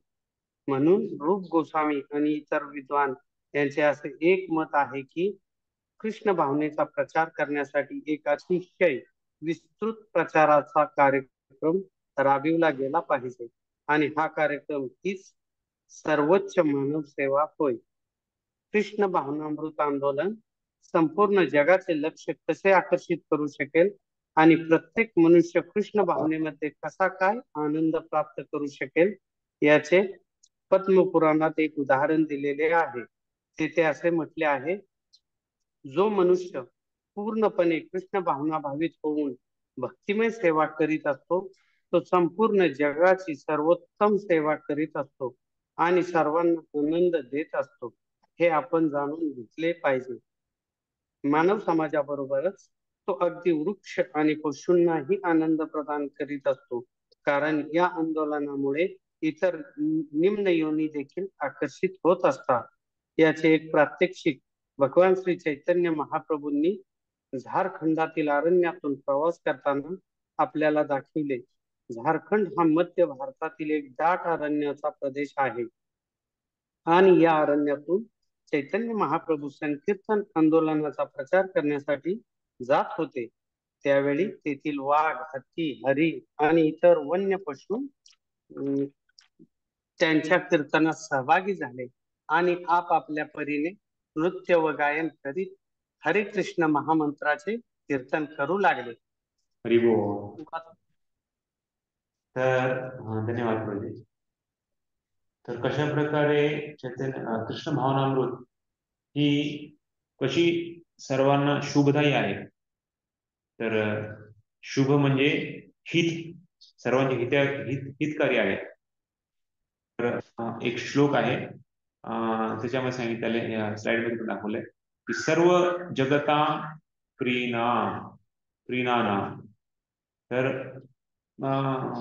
प्रत्येकावर दया करण्यासाठी, अनुरक्तता म्हणजे सर्वांना आकर्षित करणारी, आणि सद्गुणे म्हणजे जे चांगले गुण आहेत ते देणारी, आणि सुखम म्हणजे सगळ्यांना आनंद प्रदान करणारी, आणि तो पण साधा सुद्धा आनंद नाहीये, सर्वोत्तम आनंद.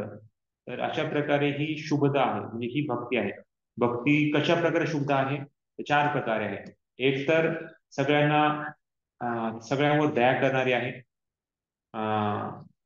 करुणा करणारी, करुणामयी दया करणारी आहे, आणि सगळ्यांना आकर्षण करणारी आहे. जसं इथं आपण बघितलं कशा प्रकारे प्राणी, पशु, पक्षी झाडं झुडपं हे सर्व भगवंताला आकर्षित होत जातात, भगवंताकडे आकर्षित होतात. आणि उदाहरण इथे चैतन्य महाप्रभूचे उदाहरण दाखवले. झारीखंड जंगलामध्ये कशा प्रकारे जे शत्रू लोक आहेत, म्हणजे शत्रू मित्र बनलेत आणि दोघं एकत्र नाचत आहेत, कीर्तन करत आहेत. तर हे संकीर्तन आंदोलन आहे. किंवा बऱ्याच वेळेस बघितलं तर आपल्या इस्कॉन मध्ये पण जे आज समजा युद्ध झालेलं आहे 2 राष्ट्रांमध्ये, त्या 2 राष्ट्रातले भक्त एकत्र येऊन कीर्तन करतात. का? कारण त्यांचा जो केंद्रबिंदू एक आहे, भगवान, त्यांचा केंद्रबिंदू एक आहे, गुरुदेव किंवा प्रभुपाद. तर अशा प्रकारे तर हे आकर्षण करणारे सर्व आकर्षक आहे. त्याचबरोबर सांगितलं जात आहे नृत्यंती पितरो, जेव्हा कोणी भक्त होऊन जातो तर त्याच्या घरातले म्हणजे त्याचे जे पित्र असतात ते पित्र लोकांमध्ये नाचतात. अरे माझ्या घराण्यातला एक व्यक्ती भक्त झालेला आहे, तेव्हा शुद्ध भक्त झालेला आहे, तेव्हा ते पित्र लोक नाचतात. तर अशा प्रकारे त्यांना आनंद होतो. तर हे कशा प्रकारे शुभ आहे आत्ता पण आणि पुढे पण. बाकी जे काही कार्य आहेत तर ते काही थोड्या वेळासाठी कधी ते मदत करणारे असतील किंवा शुभ असतील, पण ते नेहमीच शुभ राहतील असं नाहीये. पण भक्ती ही नेहमीसाठी शुभ आहे. शुभ म्हणजे खास करून सगळ्यांच्या हितासाठी आहे. तर ह्या 4 गोष्टी सांगितलेल्या आहेत. कशा प्रकारे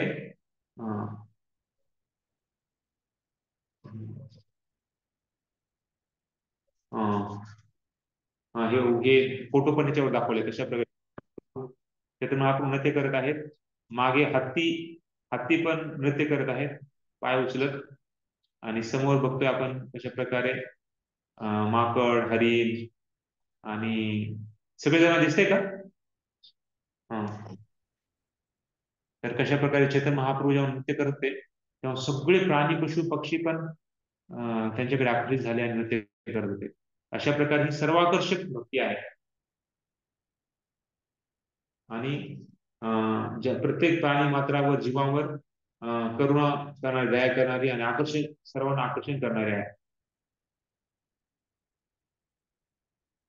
आणि हीच सर्व हितकारक गोष्ट आहे असं चैतन्य महाप्रभू सांगतात. कृष्ण भावना आंदोलन मात्र इतके चांगले आहे की संपूर्ण मानव समाजा कल्याणाकरता कार्य करू शकते आणि चांगले गुण विकसित करते. तर त्याचं पुढे येईल आणखी नंतर पुढे आणि महामंत्राचं सांगितलं. तर महाप्रभूंनी महामंत्र सर्वांना दिला, सगळे जण महामंत्राकडे आकर्षित झाले, चैतन्य महाप्रभू आकर्षित झाले. ठीक आहे, पुढे कोणी माताजींपैकी? हरे कृष्ण प्रभूजी. हरे कृष्ण. अधिक सांगायचे तर कृष्ण भावनेत रत असणारा मनुष्य भक्तिमय सेवेमध्ये कार्य करताना देवी देवतांचे सर्व सद्गुण आपल्यामध्ये विकसित करू शकतो. शुकदेव गोस्वामी श्रीमद भागवतात 5.18.12 म्हणतात, हे राजन, या व्यक्तींना भगवान श्रीकृष्णांवर अढळ श्रद्धा आहे आणि ज्यांच्यात कपट नाही ते देवतांमधील सर्व सद्गुण विकसित करू शकतात. एका भक्ताची उच्च श्रेणीची कृष्ण भावना आपण पाहून देवी देवतांना देखील त्यांच्या समवेत निवास करण्याची इच्छा होते. म्हणून आपण असे समजू शकतो की या देवी देवतांचे सद्गुण त्याच्यामध्ये विकसित झाले आहेत. या उलट जो मनुष्य कृष्ण भावना भावित नाही त्याच्यामध्ये कोणतेही सद्गुण आढळत नाहीत. तो शैक्षणिक दृष्ट्या अतिशय मोठा विद्वान असेल, परंतु त्याची वास्तविक दैनंदिन कृत्ये पाहिली तर असे आढळून येईल की तो पशूंपेक्षाही निम्न स्तरावरचा आहे. जरी एखादी व्यक्ती अतिशय विद्वान असली तरी ती मानसिक अवस्थेच्या स्तरापलीकडे जाऊ शकत नाही आणि म्हणून ती केवळ भौतिकच कर्तव्य करीत राहणार आणि अशा रीतीने केवळ अशुद्धच राहणार. आधुनिक जगामध्ये अशा अनेक व्यक्ती आहेत ज्यांनी भौतिक ज्ञानाच्या विद्यापीठातून मोठमोठ्या पदव्या प्राप्त केल्या आहेत, पण असे आढळून येते की त्यांना कृष्ण भावनामृत आंदोलनात रस नाही आणि त्यांच्यामध्ये देवतांचे सद्गुण विकसित होऊ शकत नाही. उदाहरणार्थ, एखादा कृष्ण भावना भावित तरुण जरी विश्वविद्यालयाच्या दृष्टिकोनातून अतिशय विद्वान नसला तरी तो त्वरित अवैध स्त्री संग, जुगार, मांसाहार आणि नशा या गोष्टींचा त्याग करू शकतो. या उलट कृष्ण भावना भावित नसलेले लोक कितीही विद्वान असले तरी असे अनेकदा आढळते की ते मद्यपी, मांसभक्षी, अवैध स्त्रीसंग करणारे आणि जुगारीही असतात. एखादी व्यक्ती कृष्ण भावनेचा अंगीकार करून आपल्यामध्ये सद्गुण कसे विकसित करू शकते याची ही प्रत्यक्ष प्रमाणे आहेत. या उलट कृष्ण भावना भावित नसलेला मनुष्य कोणतेही सद्गुण विकसित करू शकत नाही. आम्हाला अनुभव आहे की कृष्ण भावनेशी संलग्न असलेला तरुण सिनेमा, नाईट क्लब, नग्न नग्न नृत्य, उपहारगृहे, दारूचे अड्डे इत्यादी गोष्टींपासून अनासक्त होतो. तो पूर्णपणे मुक्त होतो आणि आपला अमूल्य वेळ वाचवून धूम्रपान, मद्यपान किंवा नाटक, सिनेमा, नृत्य यामध्ये व्यर्थ दौडीत नाही. कृष्ण बरोबर. भावना भावित नसलेला मनुष्य हरे कृष्ण. साधारणपणे अर्धा माताजी, तासही बस. तर ऍक्च्युली धन्यवाद. तर इथे प्रभुपाद खूप सुंदर सांगत आहेत कशा प्रकारे जे भक्त आहेत तर ते त्यांची देवी देवतांचे सद्गुण त्यांच्यामध्ये विकसित होतात. तर जेव्हा चित्रकेतू राजा होता, चित्रकेतू राजा जेव्हा चालला होता आकाशातून, तेव्हा त्याने बघितलं शिवजी आणि पार्वती. तर शिवजी पार्वतीला मांडीवर घेऊन बसलेले आहेत आणि सगळ्या साधू लोकांना, त्यांच्या सगळ्या शिष्यांना, सगळ्यांना ते उपदेश करत आहेत. तर चित्रकेतूला थोडं हास्य आलं, हसून ते गेले. आणि ते हसल्यानंतर पार्वतीला खूप वाईट वाटलं. पार्वतीने त्यांना शाप दिला, म्हणे तू माझ्या आम्हाला बघून तू हसलास, तू एक राक्षस बन म्हणे लगेच. तर तिथे त्यांनी लगेच स्वीकारलं, माते तुम्ही, माझी अशी काही भावना नव्हती, पण तुम्ही जो शाप दिलेला आहे तुम्ही लगेच स्वीकारला. आणि त्यांनी स्वीकारला. स्वतः त्या चित्रकेतू राजामध्ये त्याची इच्छा असेल तर ते स्वतःच्या पापापासून त्याने दिलेल्या शापातून ते मुक्त करू शकले स्वतःला. पण त्यांनी बघितलं की पार्वती जी आहे तर ती भगवंताचीच काहीतरी इच्छा आहे, त्याद्वारे ती असा शाप दिलेला आहे. त्यांनी लगेच ते स्वीकारलं आणि ते निघून गेले. आणि ते चित्रकेतू राजा नंतर वृत्रासूर बनले. तेव्हा ते निघून गेल्यानंतर शिवजी म्हणतात, यस्यास्ति भक्तीर भगवती अकिंचना सर्वे गुणे सत्र समासते सुरा हराव भक्तोस्तो कुतो महद्गुणा मनोरथेना सती धावतो गई. ती सांगत आहेत की यस्यास्ति भक्तीर भगवती अकिंचना, जे भक्त भक्ती करतात तर त्या भक्तामध्ये देवी देवतांचे गुण येऊन जातात.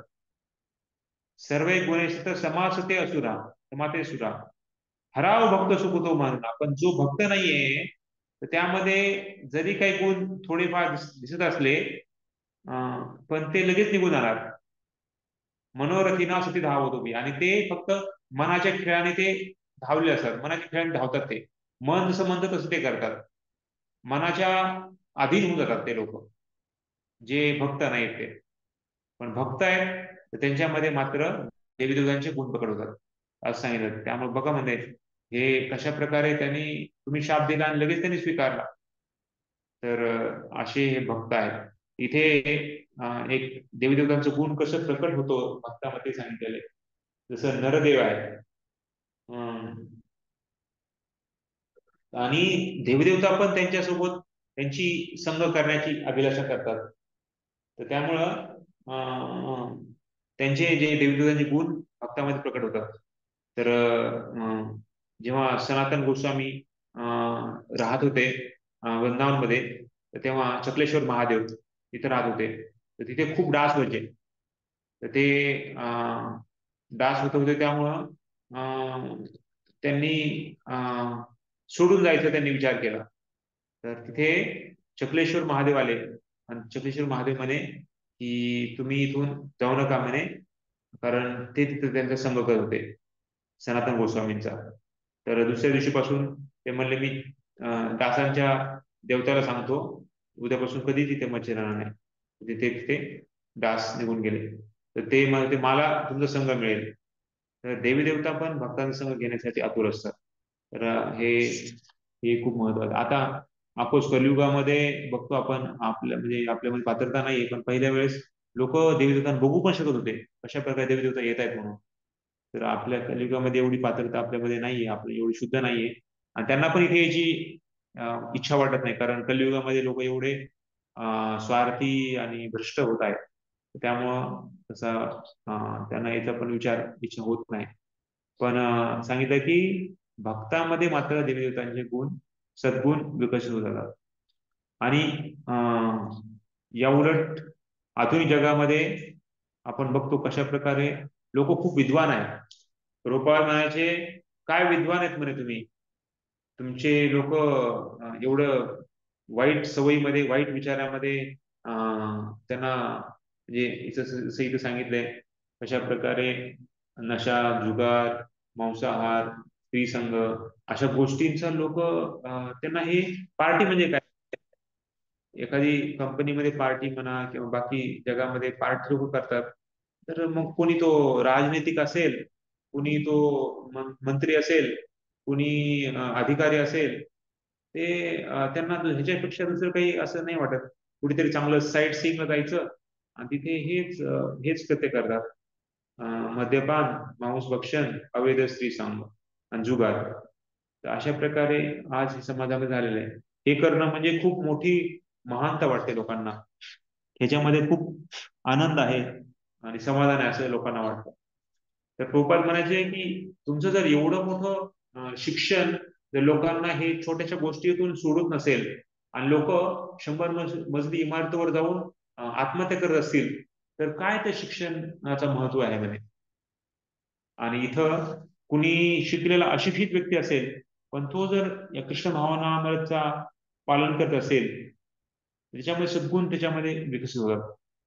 तर प्रभुपाद सांगत आहेत, आम्हाला असा अनुभव पण आहे, जे भक्त झालेले आहेत, जे लोक, त्यांना याच्यातून अनसक्त आहे आणि ते पूर्णपणे मुक्त आहेत आणि आपला अमूल्य वेळ वाचवून इथे ते जात नाही कुठेच.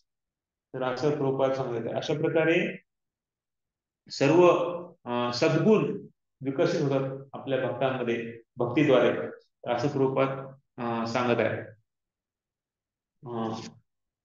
तर खूप महत्वपूर्ण भक्ती कशा प्रकारे शुभदा आहे, तर ते सांगण्यासाठी खूप महत्वपूर्ण आहे. याच्यामध्ये एक शेवटचा हे राहिला ऍक्च्युली, कुणी प्रभूजी मध्ये कुणी वाचा. वाचू प्रभूजी? येस, वाचा. ठीक आहे. कृष्ण भावना भोईत नसलेला मनुष्य साधारणपणे अर्धा तासही स्वस्थ बसू शकत नाही. योग साधना आपल्याला हे शिकवते की मनुष्य स्तब्ध व शांत बसला तर तो परमेश्वर आहे असा त्याला साक्षात्कार होईल. भौतिकवादी लोकांकरता कदाचित ही पद्धती उचित असू शकेल, परंतु ते स्वतःला किती काळापर्यंत स्तब्ध किंवा शांत ठेवू शकतात.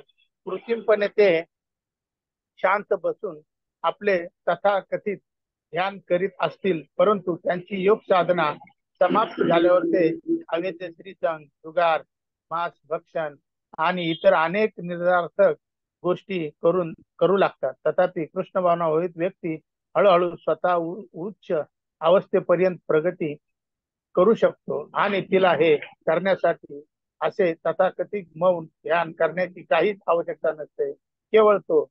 केवळ ती कृष्ण भावनेमध्ये कार्यरत असल्यामुळे या निरर्थक गोष्टी करीत नाही व अत्यंत उच्च चारित्र्य विकसित करू शकतो. निष्कर्ष असा की जर एखाद्या व्यक्तीमध्ये कृष्ण भावना नसली तर वास्तविकरित्या तो कोणतेही सद्गुण विकसित करू शकत नाही. हरे कृष्ण प्रभू. हरे कृष्ण. धन्यवाद. तर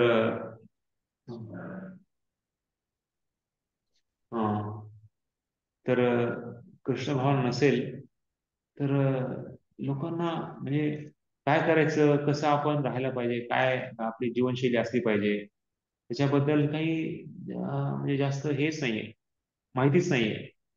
आणि चहा बनव का एक? मोबाईल निघाल्यामुळे तर आणखी लोकांना त्याच्याबद्दलच वेळ कसा निघतो काहीच कळत नाही.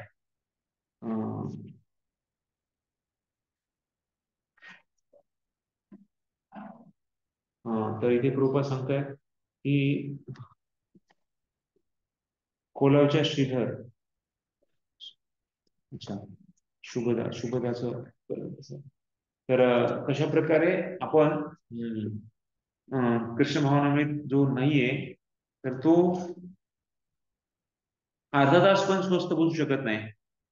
तर बऱ्याच वेळेस आपण बघतो कधी कधी रेल्वे लेट होते, किंवा कधी कधी रेल्वे येत नाही लवकर, किंवा 5, 6, 10, 12 तास कधी कधी रेल्वे लेट होऊन जाते. कुठतरी काहीतरी ऍक्सिडेंट झाला, काय झालं तर लोक कसे चलबिचल होतात आणि सारखा फोन हे ते. म्हणजे त्यांना वेळ कसा म्हणजे अफकोर्स टाइमपास करण्यासाठी खूप आज साधने मिळाली, पण ते टाइमपास नाहीये. पूर्ण टाइम त्याच्यामध्ये समाधान नाही त्यांना मिळत. पण भक्त कृष्ण भक्त निष्काम अतैव शांत, भुक्ती मुक्ती सिद्धी कामी सकल अशांत. भुक्ती मुक्ती सिद्धी हे तिघ पण जे लोक आहेत त्याला भौतिक काहीतरी गोष्टी पाहिजेत, सिद्धी त्याला काहीतरी सिद्धी हवा आहेत, आणि भक्ती मुक्ती ज्याला मुक्ती पाहिजे, तर ते तिघे पण लोक अशांत आहेत. पण भक्त आहेत ते शांत असतात. तर अशा प्रकारे आपण बघितलं शुभदा म्हणजे कृष्ण भावना कशा प्रकारे शुभदा आहे, त्याचं खूप सुंदर उदाहरण, खूप सुंदर स्पष्टीकरण याच्यामध्ये सांगितलेलं आहे. कृष्ण भावनामध्ये व्यक्ती हळूहळू स्वतः उच्च अवस्थेपर्यंत प्रगती करू शकते, आणि तिला हे करण्यासाठी असे तथाकथित मौन ध्यान करण्याची अजिबात गरज नाही, आवश्यकता नाही. केवळ तो कृष्ण भावनेमध्ये कार्यरत असल्यामुळे या निरर्थक गोष्टी करत नाही आणि अत्यंत उच्च चारित्र्य विकसित करू शकते. तर बऱ्याच वेळेस बाकीचे लोक खूप ध्यान करत जंगलामध्ये जाऊन तपश्चर्या करणे, खूप कडक विधी करणे, ह्याची गरज नाहीये. आपल्याला घरी बसून संसार करत भक्तीचा आपण आपल्या गुरूंच्या वचनाचं पालन जर केलं तर आपण सगळ्या गोष्टी आपण प्राप्त करू शकतो. तर अशा प्रकारे कृष्ण भावनामृत ही शुभदा आहे, म्हणजे शुभदायक आहे, स्वतःसाठी पण आणि दुसऱ्यासाठी पण. त्यामुळे सगळ्यात महत्वाची गोष्ट आपण लक्षात ठेवली पाहिजे, आपण जर दुसऱ्याला खरं भलं करायचं असेल तर आपण स्वतः शुद्ध भक्त असलं पाहिजे. बऱ्याच वेळी देवी देवतांची पूजा सुटत नाही. बऱ्याच भक्त आहेत, दीक्षित भक्त आहेत, पण देवी देवतांची पूजा सुटत नाही. आता गणपतीचं वातावरण झालेलं आहे. आता बऱ्याच वेळेस बघितलं जातं भक्त विचारतात किंवा भक्त पूजा करतात. ऍक्च्युली ज्याला अतूट विश्वास आहे की कृष्ण भक्ती सर्वोच्च भक्ती आहे, या भक्तीला जर केलं, सर्व देवी देवता त्याच्यामध्ये खुश झाले, सर्व प्राणी मात्र खुश झाले, सर्व आपले आजोबा पंजोबा खापर पंजोबा आणि आपले सर्व पित्र, आपले पुढे येणारे लोक पण त्यांना सगळ्यांना त्याचा फायदा होणार आहे. आता अशा प्रकारे प्रामाणिक आणि शुद्ध भक्ती करेल, तर असं जर आपण विश्वास वाढवला, बाकी काही करायची गरज नाही. ठीक आहे, तर हे आहे शुभदा. आता दुसरा आहे मोक्ष लघुताकृत. तर मोक्ष लघुताकृत पण आपण आज संपूया. ठीक आहे, येस. काही कोणाचा प्रश्न आहे का? नसेल तर आपण लगेच मोक्ष लघुताकृत.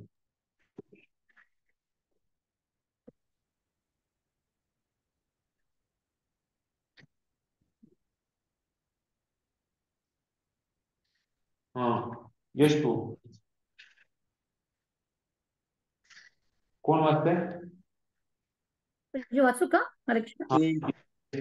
यश माधव. कृष्ण भावनेतील सुख मोक्ष लघुताकृत. रूप गोस्वामींनी सुख किंवा आनंदाच्या विविध उगमस्थानांचे विश्लेषण केलेले आहे. त्यांनी आनंदाचे 3 प्रकारे विभाजन केलेले आहे. ते खालीलप्रमाणे आहे. 1. भौतिक उपभोगांद्वारे मिळणारा आनंद. 2. स्वतःला परब्रह्माशी होणारा आनंद. आणि 3. कृष्ण भावनेमध्ये मिळणारा आनंद.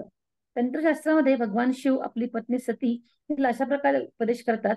प्रिय सती, जो मनुष्य भगवान गोविंदांच्या चरणकमलांशी पूर्णपणे शरणागत झाला आहे, ज्याने अशा प्रकारे कृष्ण भावनेचा पूर्णपणे विकास केला आहे, त्याला निरशेषवादी लोकांनी प्राप्त केलेल्या सर्व सिद्धी अतिशय सहजपणे प्राप्त होऊ शकतात.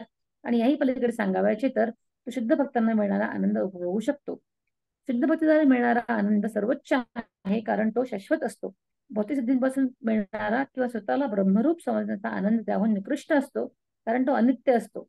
भौतिक सुखाच्या स्तरावरून पतन होण्यापासून एखाद्याला कोणीही वाचवू शकत नाही. आणि अव्यक्त ब्रह्माशी एकरूप होऊन मिळणारा जो आध्यात्मिक आनंद असतो, त्या आनंदाच्या स्तरावरूनही मनुष्य पतित होण्याची पूर्ण शक्यता असते. वाचू का पुढे? Yes. अतिशय विद्वान आणि जवळजवळ वाचा वाचा. अतिशय विद्वान आणि जवळजवळ पूर्ण साक्षात्कारी असे महान मायावादी संन्यासी देखील कधी कधी समाजकारण राजकारण करण्यात मग्न होतात असे दिसून येते. याचे कारण असे की अव्यक्त साक्षात्कारामध्ये सर्वोच्च आध्यात्मिक आनंद न मिळाल्यामुळे त्यांना पुन्हा भौतिक स्तरावर पतित व्हावे लागते आणि भौतिक कार्य करावी लागतात. अशी अनेक उदाहरणे देता येतील. विशेष करून भारतामधील अनेक मायावादी संन्यासी पुन्हा भौतिक स्तरावर खाली येऊन कार्य करू लागतात. तथापि ज्या व्यक्तीने पूर्ण कृष्णभावना प्राप्त केलेली आहे ती पुन्हा कधीही भौतिक स्तरावर पतित होत नाही.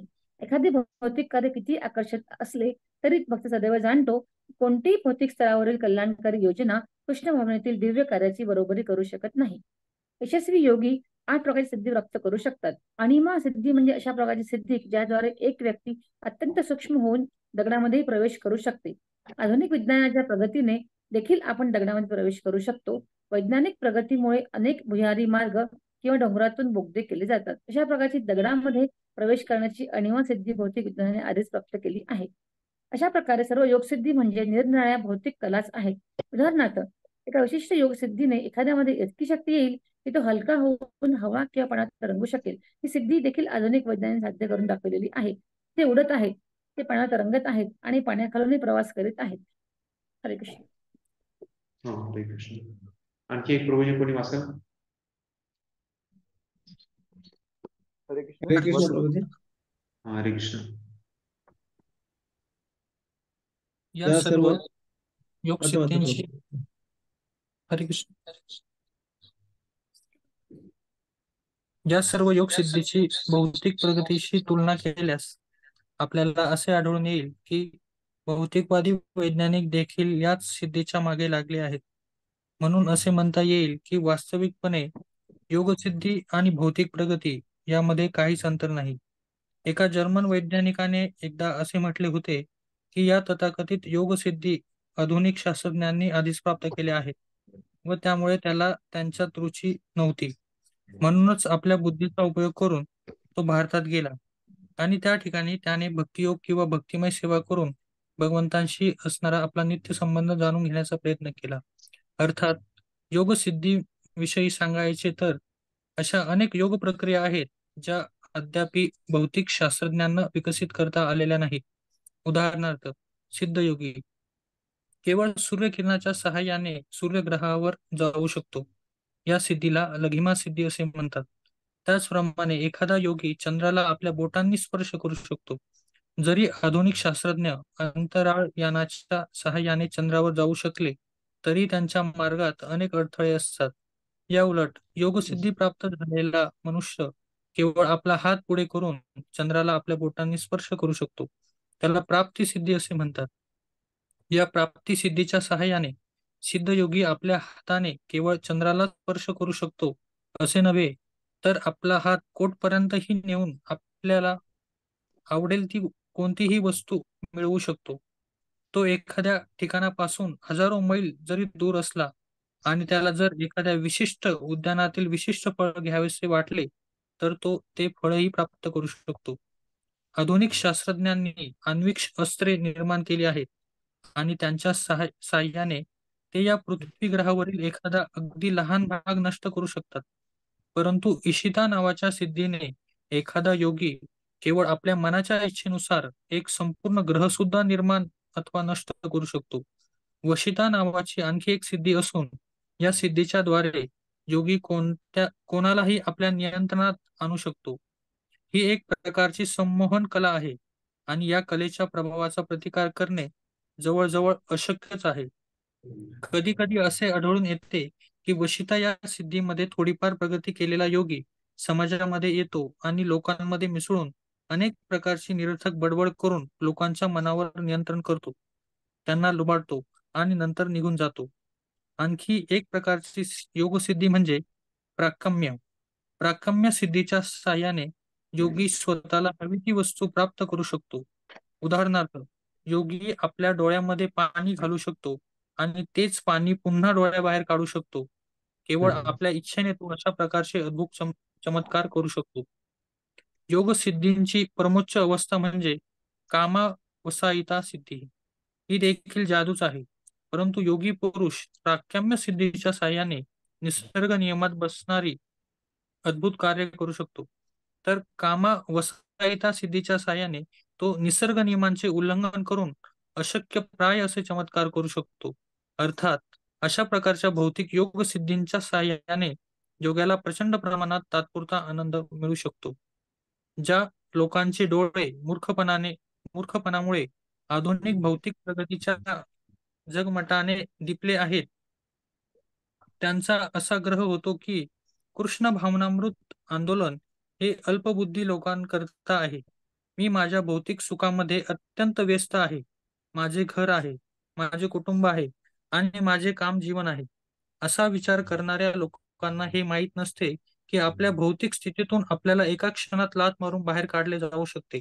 केवळ अज्ञानवश त्यांना माहीत नसते की वास्तविक जीवन तर नित्य जीवन असते.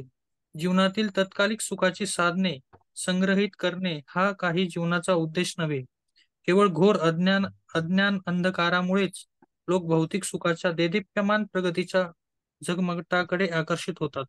म्हणून श्रील भक्तिविनोद ठाकूर यांनी असे म्हटले आहे की भौतिक ज्ञानातील प्रगतीमुळे एखादा मनुष्य अधिक मूर्ख होतो, कारण या प्रगतीच्या झगमटामुळे तो आपले खरे स्वरूप विसरून जातो. हाच त्याचा सर्वनाश होय. कारण मनुष्य जीवन भौतिक प्रदूषणापासून मुक्त होण्याकरताच असते. भौतिक ज्ञानाच्या प्रगतीमुळे लोक भौतिक अस्तित्वामध्ये अधिकाधिक गुरफटून जात आहेत आणि अशा घोर संकटातून मुक्त होण्याची त्यांना काहीच आशा नाही. हरिभक्ती सुधोदय या ग्रंथात महान भगवत भक्त प्रल्हाद महाराज यांनी नृसिंहदेवांकडे केलेली एक प्रार्थना आहे. हे प्रभू, मी वारंवार तुमच्या चरणकमळांशी अशी प्रार्थना करीत आहे की मी तुमच्या भक्तिमय सेवेत अधिक दृढपणे स्थित व्हावे. माझी एवढीच प्रार्थना आहे की माझी कृष्ण भावना अधिक प्रभावी तथा स्थिर व्हावी. याचे कारण असे की कृष्ण भावना आणि भक्तिमय सेवेतून मिळणारा आनंद इतका शक्तिशाली असतो की या आनंदाच्या सहाय्याने मनुष्याला धर्म, अर्थ, काम, मोक्ष इत्यादी सर्व सिद्धी प्राप्त होऊ शकतात. खरे हरे कृष्ण. तर धन्यवाद. ह्याच्यामध्ये बघत आपण मोक्ष लघुताकृत. मोक्ष लघुताकृत म्हणजे काय की कृष्ण भावनेमधील सुख. तर जे लोक मोक्षापासून पण मोक्षाची प्राप्ती पण नको आहे भक्तांना. मोक्ष म्हणजे काय की जे लोकांना या भौतिक जगामध्ये मी सांगितल्याप्रमाणे हे दुःख नको आहे, हे भौतिक जगामध्ये कष्ट नको आहे, तर त्यांना इथून मोक्ष प्राप्ती करायची. तर मोक्षामध्ये आणि खास करून आपण भक्त जे आहेत तर त्यांना मोक्षाची अजिबात इच्छा नाहीये. त्यांना आश्लिष्य वा पादरताम पिनुष्मा आदर्शनान महताम करतो वा यथातथा मधुमत्काना सुसयो महापरा. आम्हाला तुम्ही म्हणजे भगवंताची कशाही प्रकारची कृपा असेल, जरी भगवंतांनी जुगोरून दिलं, भगवंतांनी प्रेमाने आपल्याला आलिंगन दिलं किंवा काही केलं, तरी पण आपण भगवंताचे नित्य किंकर, नित्य दास आहोत. तर ही भावना भक्तांची आहे. त्यामुळं मोक्ष मिळावा ही इच्छा त्यांना तुच्छ वाटते. जसं इथं 3 प्रकारचे आनंद सांगितलेले आहेत. एक तर आहे भौतिक उपभोगांद्वारे मिळणारा आनंद, त्याला जड आनंद म्हटलं जातं. जड गोष्टीपासून जे आनंद मिळतो त्याला जड, भौतिक दृष्टीपासून भौतिक उपभोगांना मिळणारा आनंद जड आनंद. दुसरा आहे स्वतःला परमब्रह्माची एकरूप समजून जाणारा ब्रह्मानंद म्हटला जातो, ब्रह्मानंद. आणि तिसरा जो आहे कृष्ण भावनामधील आनंद, त्याला भक्ती आनंद. तर भक्ती आनंद सर्वात श्रेष्ठ सांगितलेला आहे. कृष्ण भावनेमध्ये जे मिळणारा आनंद आहे. साधी भक्ती जरी केली तर तो जेवढा आनंद मिळतो, शुद्ध भक्ती केली तर किती आनंद मिळेल. आणि खास करून जर भगवंताच्या प्रसन्नतेसाठी जर भक्ती केली असेल तर त्याच्यामध्ये खूप आनंद आहे. तर इथे प्रभुपाद सांगत आहेत, खास करून रूप गोस्वामी सांगत आहेत की कशा प्रकारे शिवजी पार्वतीला उपदेश देत आहेत की कसा भक्त भगवंताच्या चरण कमलाशी पूर्णपणे शरणागत असतो. तर त्याच्यातला आनंद त्यांना खूप अप्रतिम आहे, तो शाश्वत आहे. बाकी जरी कोणी ब्रह्मरूपामध्ये विलीन जरी झालं, मुक्ती पाहिजे म्हणजे काय, त्याला ब्रह्मामध्ये विलीन व्हायचंय, आता पुन्हा नको, त्याच्या भूल जगात पुन्हा नको, अशा प्रकारे त्यांनी त्याची इच्छा आहे. पण आरुई कृष्ण परमपदम पतंती अथो अनामृत उष्मतांगरे, म्हणजे जरी तो ब्रह्मामध्ये विलीन झाला तरी पण काहीतरी आपण आत्मा आहे आणि आपण स्थिर असू शकत नाहीये. त्यामुळं तिथे ते जरा तो पुन्हा वापस येणार भौतिक जगामध्ये. तर कारण ती शाश्वत स्थिती नाहीये. शाश्वत स्थिती आहे जेव्हा आपण भगवंताच्या सानिध्यामध्ये जातो, तेव्हा आपण भगवत धामात जातो. त्यामुळे सांगितलेलं आहे ते अनित्य स्वरूप आहे, नित्य स्वरूप नाहीये. भौतिक सिद्धी पण अनित्य आहे कारण ती क्षणिक आहे, थोड्या वेळासाठी आहे. किंवा ब्रह्मरूपामध्ये विलीन झालं ते पण अनित्य आहे. तर त्यामुळं भौतिक सुखाच्या स्तरावरून पतन होण्यापासून एखाद्याला कोणी वाचू शकत नाही. आणि अव्यक्त ब्रह्माशी एकरूप होऊन जाणारा मिळणारा जो आनंद आहे तो आध्यात्मिक आनंद आहे. पण त्या आनंदाच्या स्तरावरूनही मनुष्य पतित होण्याची शक्यता आहे. त्यामुळं बऱ्याच वेळेस आपण बघितलं की बऱ्याच लोकांमध्ये हॉस्पिटल बांधण्याची किंवा शाळा चालू करण्याची किंवा राजकारणात संन्यासी राजकारणात जाण्याची किंवा असे म्हणजे बऱ्याच वेळेस हे आपण बघितलं जातं. पण प्रभुपाद सांगतात, इथे रूपगोस्वामी पण सांगतात, प्रभुपाद सांगतात कशा प्रकारे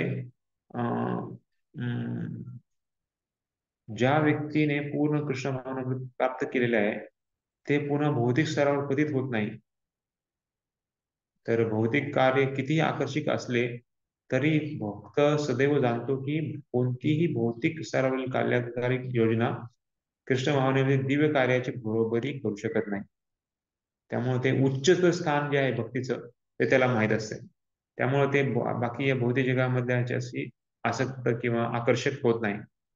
आणि मग कृपात अशा उदाहरण आहेत कशा प्रकारे या अष्टसिद्धी आहेत, त्या कुठल्या प्रकारच्या आहेत, त्या कशा प्रकारच्या आहेत.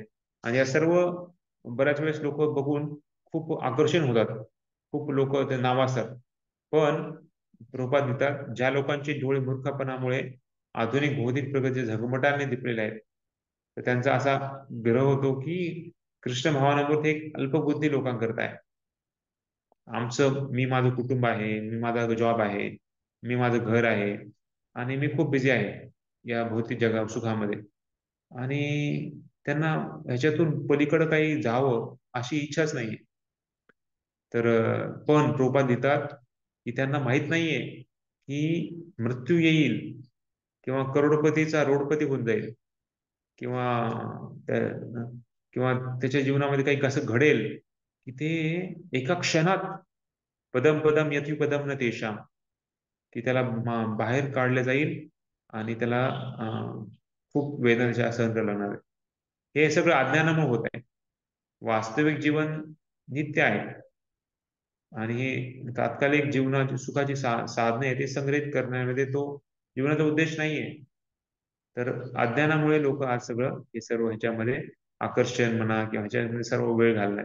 त्यामुळे भक्तिनाथ ठाकूर सांगतायत की ही भौतिक प्रगती जी आहे तर त्यामुळे एक व्यक्ती मूर्ख बनत आहे.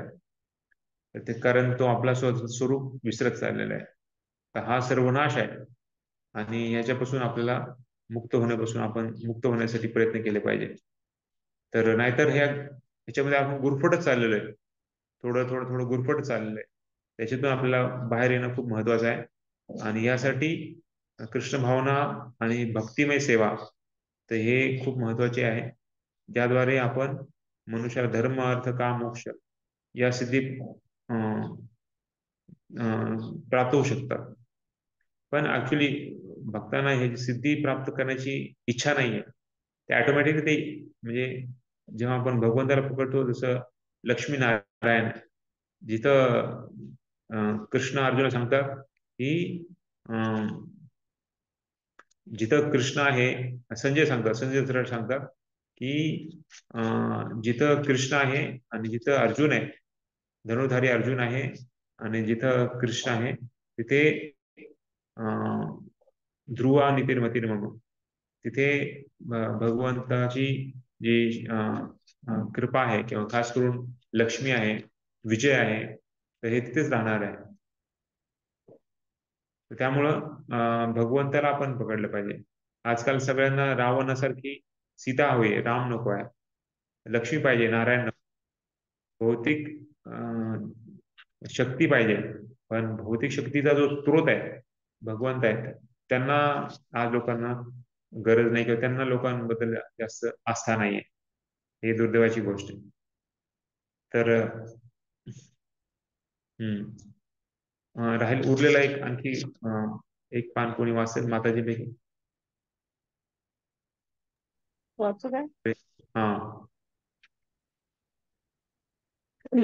ज्या लोकांचे डोळे मूर्खपणामुळे आधुनिक भौतिक प्रगतीच्या झगमगाटाने दिपले आहेत, त्यांचा असा ग्रह होतो की कृष्ण भावनामृत आंदोलन हे अल्पबुद्धी लोकांकरिता आहे.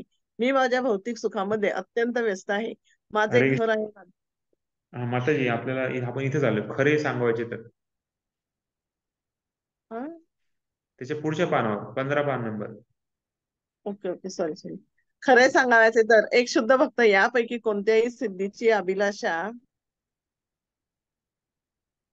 करीत नाही, कारण कृष्ण भावनेत केलेल्या भक्तिमय सेवेपासून मिळणारा आनंद इतका दिव्य आणि अनंत असतो की त्याच्याशी इतर कोणत्याही आनंदाची तुलना करता येणे शक्य नसते.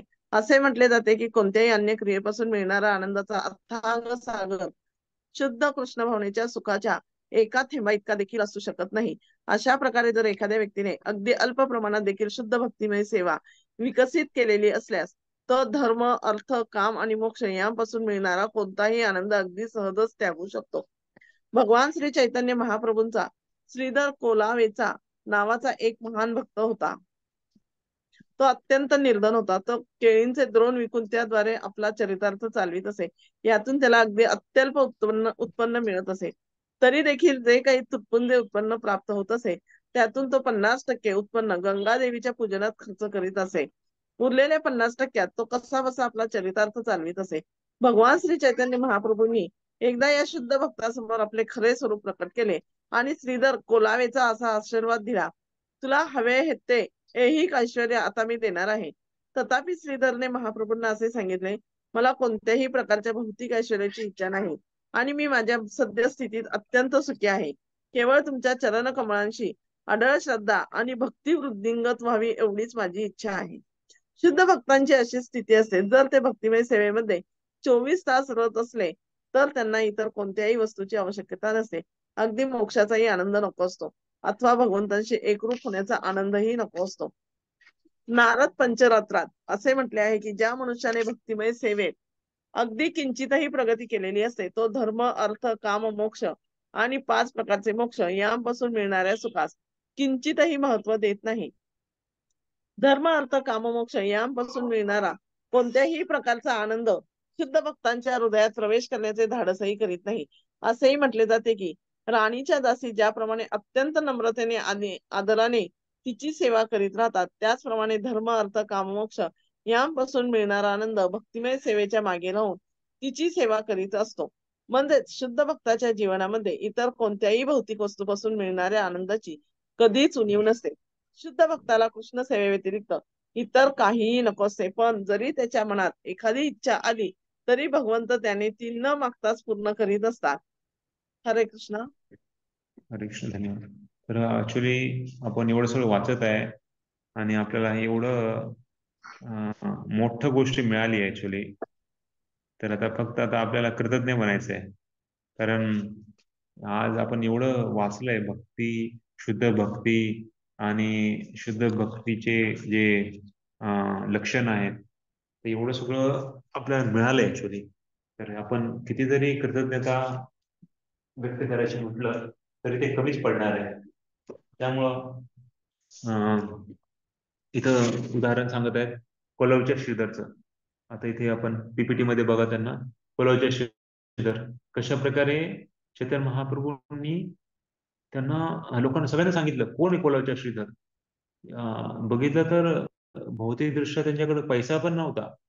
त्यांच्या घराला एवढे छिद्र होते की पाऊस आला तर पूर्ण घर भचत होतं.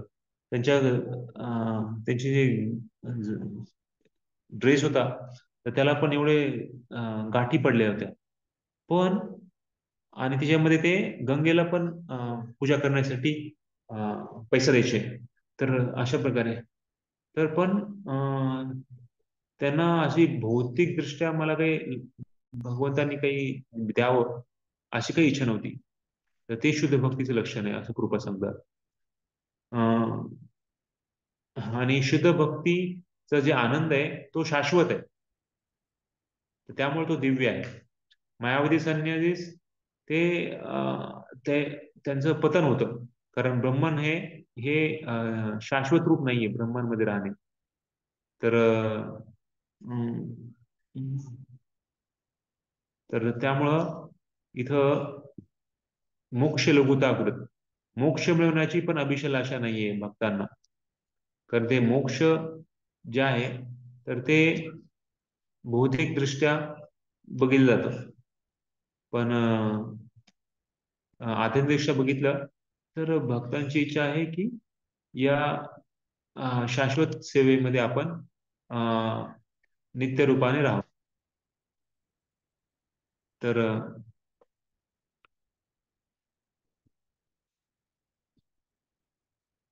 दुसऱ्या स्कंदामध्ये 10व्या अध्यायामध्ये एक 6वा श्लोक आहे. मोक्ष आणि मुक्तीमध्ये काय फरक आहे? तर मोक्ष जो आहे तर त्यांना तो आध्यात्मिक दृष्ट्या तो आनंद आहे, आणि मुक्ती म्हणजे भौतिक जगाच्या दुःखातून मुक्त होणे, बस त्यालाच मुक्ती म्हटलं जातं. ते खालची फक्त दुःखातून निवृत्ती बस. पण आध्यात्मिक आनंद जो आहे तो मात्र मोक्ष, तो ह्याच्यातून मुक्तीर हित्वान्यथा रूपम स्वरूपेन व्यवस्थिती. आपलं जे नित्य स्वरूप आहे, आपण आत्म्याचं स्वरूप आहे, भगवंताचे दास आहोत, तर हे आपल्या स्वरूप स्थितीमध्ये पुन्हा जाणे त्याला मुक्ती म्हटलं जातं.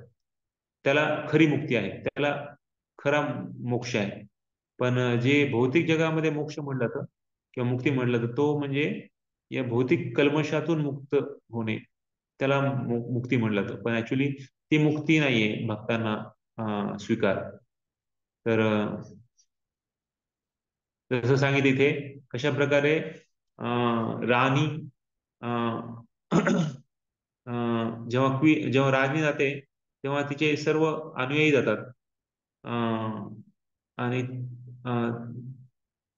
आदर्शपूर्वक तिच्याबरोबर जात असतात. त्याचप्रमाणे खास करून जे धर्म अर्थ काम मोक्ष आहे तर ते भक्तीच्या बरोबर मागे मागे जात असतात.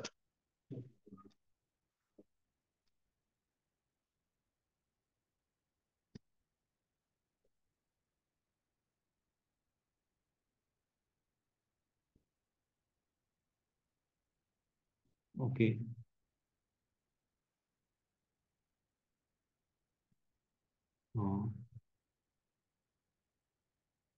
तर पृथू महाराज प्रार्थना करतात कशा प्रकारे, मला काही इच्छा नाहीये, मला मुक्तीची पण इच्छा नाहीये, मला दुसरी काही गोष्टी मिळावी अशी पण इच्छा नाहीये.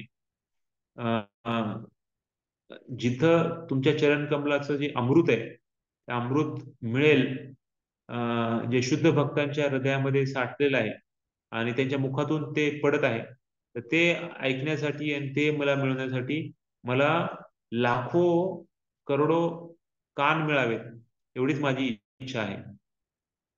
तर अशा प्रकारे भक्त प्रार्थना करतात की भौतिक मोक्ष मुक्ती अशी अभिलाषा नाहीये, तर एकच अभिलाषा आहे, ते म्हणजे भगवंताच्या भक्ताचा संग आणि त्यांच्या मुखाविंदातून जे निघणारा जे वाणी आहे ती माझ्या कानावर पडावी आणि माझं हृदय शुद्ध व्हावं. तर आपण आतापर्यंत आपण किती लक्षण बघितले, कोणी सांगेल?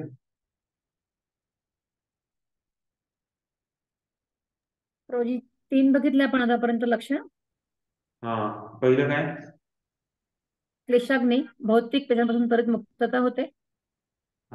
दुसरं कोणी सांगेल? दुसरं कोणी? दुसरं लक्षण काय बघितलं? शुभ अर्थ काय? अत्यंत शुभदायी असते भक्ती. त्याच्यामध्ये आपण 4 देवी घटक देवतांची गुण आपल्यामध्ये येतात.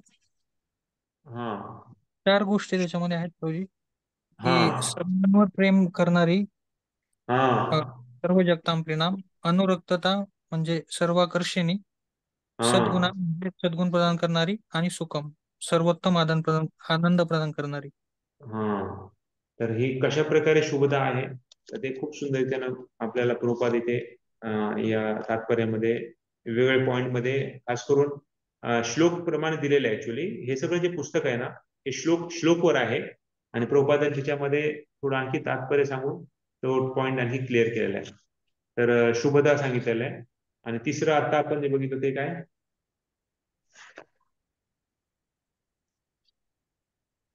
मोक्ष मोक्ष लघुता. लघुता. मोक्ष लोक म्हणजे काय, अर्थ काय त्याचा? कृष्ण भावनेमध्ये मिळणारे सुख. हा आणखी काय थोडस 1-2 लाईन मध्ये? त्याच्यामध्ये 3 प्रकारे आपण सुख सांगितलेले श्री रूप गोस्वामींनी. एक हा भौतिक इंद्रियांद्वारे मिळणारा आनंद, दुसरा हा स्वतःला परब्रह्माशी एकरूप समजून मिळणारा आनंद, आणि तिसरा कृष्ण भावनेमध्ये मिळणारा आनंद. तर त्याच्यामध्ये जो कृष्ण भावनेमध्ये मिळणारा आनंद आहे तो सर्वोच्च आहे. तर भक्ती आनंद त्याला म्हटलं जातं. तर प्रेमानंद किंवा भक्ती आनंद, तर खास करून मोक्ष मोक्ष मिळण्याची जी इच्छा आहे ती एकदम तुच्छ आहे.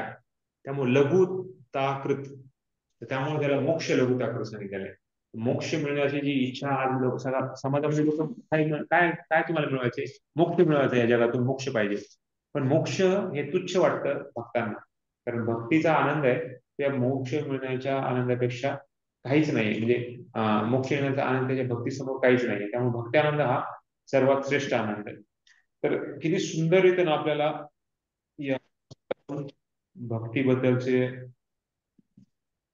संपूर्ण माहिती मिळत आहे. त्यामुळे आपण रूप गोस्वामींना धन्यवाद दिला पाहिजे की त्यांनी सगळ्या शास्त्रांचा निचोड करून आपल्याला सगळ्या शास्त्राचं, बघा इथे ह्याच्यामध्ये भागवतम पण आहे, पद्मपुराण आहे, पुन्हा हरिभक्ती सुबोधय आहे. असे म्हणजे जे ग्रंथ आपण कधी बघितले पण नाहीये, वाचलं पण नाही, कधी ऐकले पण नाही, अशा ग्रंथातून आपल्याला त्यांनी सार दिलेले आहे. असं सांगितलं ते रूप गोस्वामींनी एवढे ग्रंथ लिहिले होते.